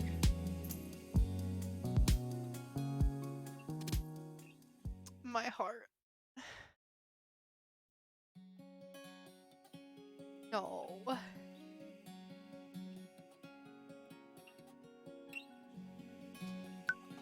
Look at all of our dads. Our daddies. Wow, this is hard to believe that it's over. I mean, I'm glad because I'm tired of reading and I'm ready to get into like Fortnite and an action-based game. But for a series, this isn't bad at all. I mean, we got a lot of, what do you want to call it? Explicit moments that weren't explicit. They were very saucy. We had our heartbreak moments where we fucked up with Robert at the beginning. There's just a lot of story behind here. And I know there's another ending with, Joseph. I know there's another ending, but I don't know how to unlock it, and I think if I'm going to play it, I'll play it offline or I won't play on here, so. But I did date every single guy on here. I dated 7 guys. I think for the most part, I really like Brian. Like, Brian was a lot more my type, which doesn't surprise me or any of my friends that watch me on here. But Joseph was a close second. That was a very interesting time, and had he not reconciled with his wife, I think that would have been a cool ending too. But it is 8 o'clock, a little bit after, and my voice is completely tired out. So I am going to get off of here, and I hope everyone has a wonderful evening. I will see you guys back on Tuesday.